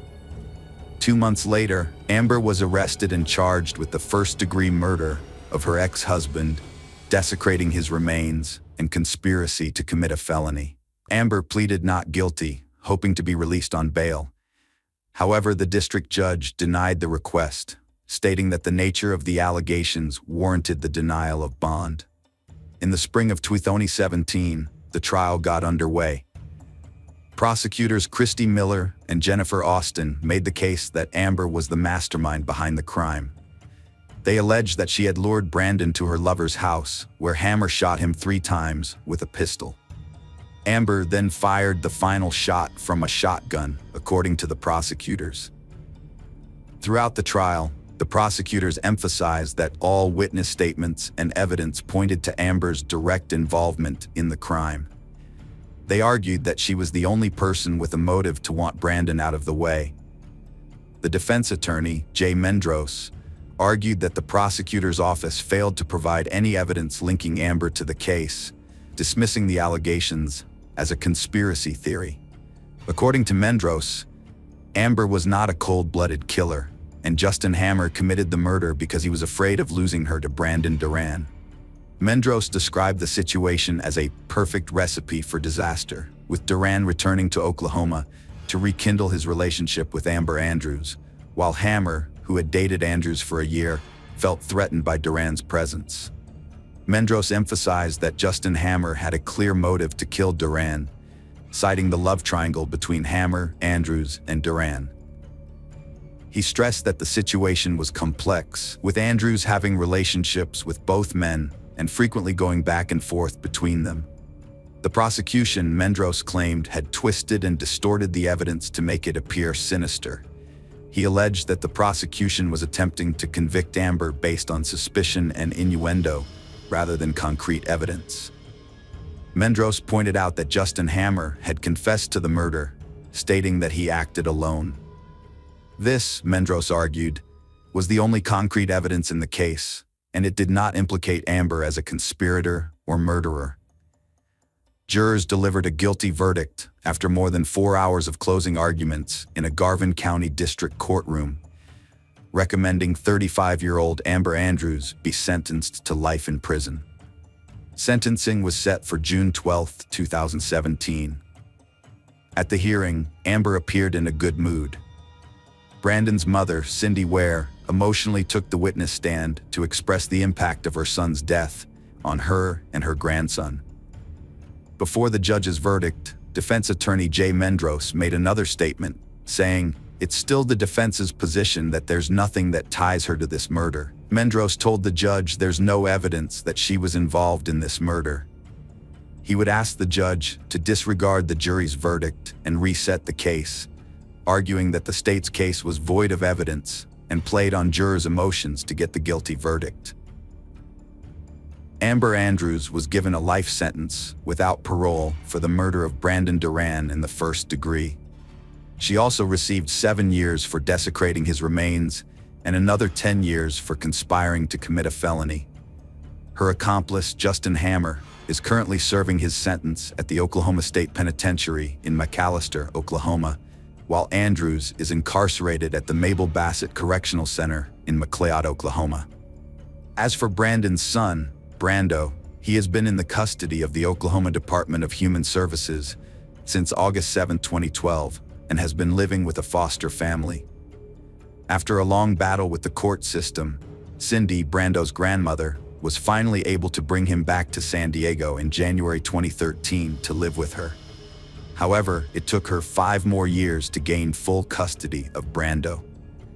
After the trial, Cindy and her relatives told Brando the truth about the verdict and his mother, Amber Andrews. Hello friends, welcome to our channel. Today we're going to, however, by 2005, their romance had deteriorated, becoming argumentative, strained, and divisive. Russell also testified that he was aware Matthew had sunk into depression during that period. According to Russell, Matthew was overly ecstatic about his future life and was particularly enthusiastic about raising all 3 kids. However, given the unstable situation, Russell cautioned Matthew that he needed to take precautions to safeguard himself and remove any firearms from the house. In 2006, after the hockey season came to an end, Matthew turned to online gambling, which led to significant financial losses. His family and friends soon became aware that he was struggling with his mental health, as he was clearly unwell and depressed. At the urging of his loved ones, Matthew sought medical attention from a doctor, who subsequently prescribed him antidepressants. The team questioned Holly, who was present, about the possibility of Matthew having swallowed antifreeze or medical alcohol. However, which she found concerning, given the presence of young children. When Vega inquired about the substances, Holly explained that one of the items was antifreeze, which Matthew had used to winterize his boat. Matthew's best friend, Russell, testified that Matthew hadn't owned a working boat since 2004 or 2005, when the engine failed. Michael Jama, a Cleveland police officer who had known Holly McPhee since 2002, would often visit her house for coffee and conversation. He'd typically call ahead to avoid interrupting another man's visit. One day, he called to check if he was catching her at a bad time, and she told him not to worry about it anymore, explaining that Matthew had passed away the previous week. The officer was struck by her casual tone, and Holly confided that she had tampered with Matthew's drinks, causing him to fall ill over time, and eventually, Dr. Elizabeth Balge concluded that Tupac's death was caused by chronic intoxication due to ethylene glycol, although the manner in which this occurred remained undetermined. Dr. Galita explains that the ethylene glycol Matthew Podolak ingested entered his bloodstream and was quickly metabolized by alcohol dehydrogenase in his stated that Matthew's flank pain, which began in May 2006, was caused by crystals in his kidneys. An examination of Matthew's kidneys revealed not only damage but also signs of the kidneys attempting to heal, but rather required at least 3 weeks to develop. Furthermore, Dr. Galita ruled out the possibility that Matthew had suffered a heart attack. Dr. Galita reached the conclusion that Matthew's death was caused by long-term poisoning from ethylene glycol. She believed that this poisoning happened due to a series of acute but non-fatal intoxications that occurred over a period of at least 3 months. Matthew's friends struggling with depression. Matthew was dedicated to being a good father to his children and had made plans with them as recently as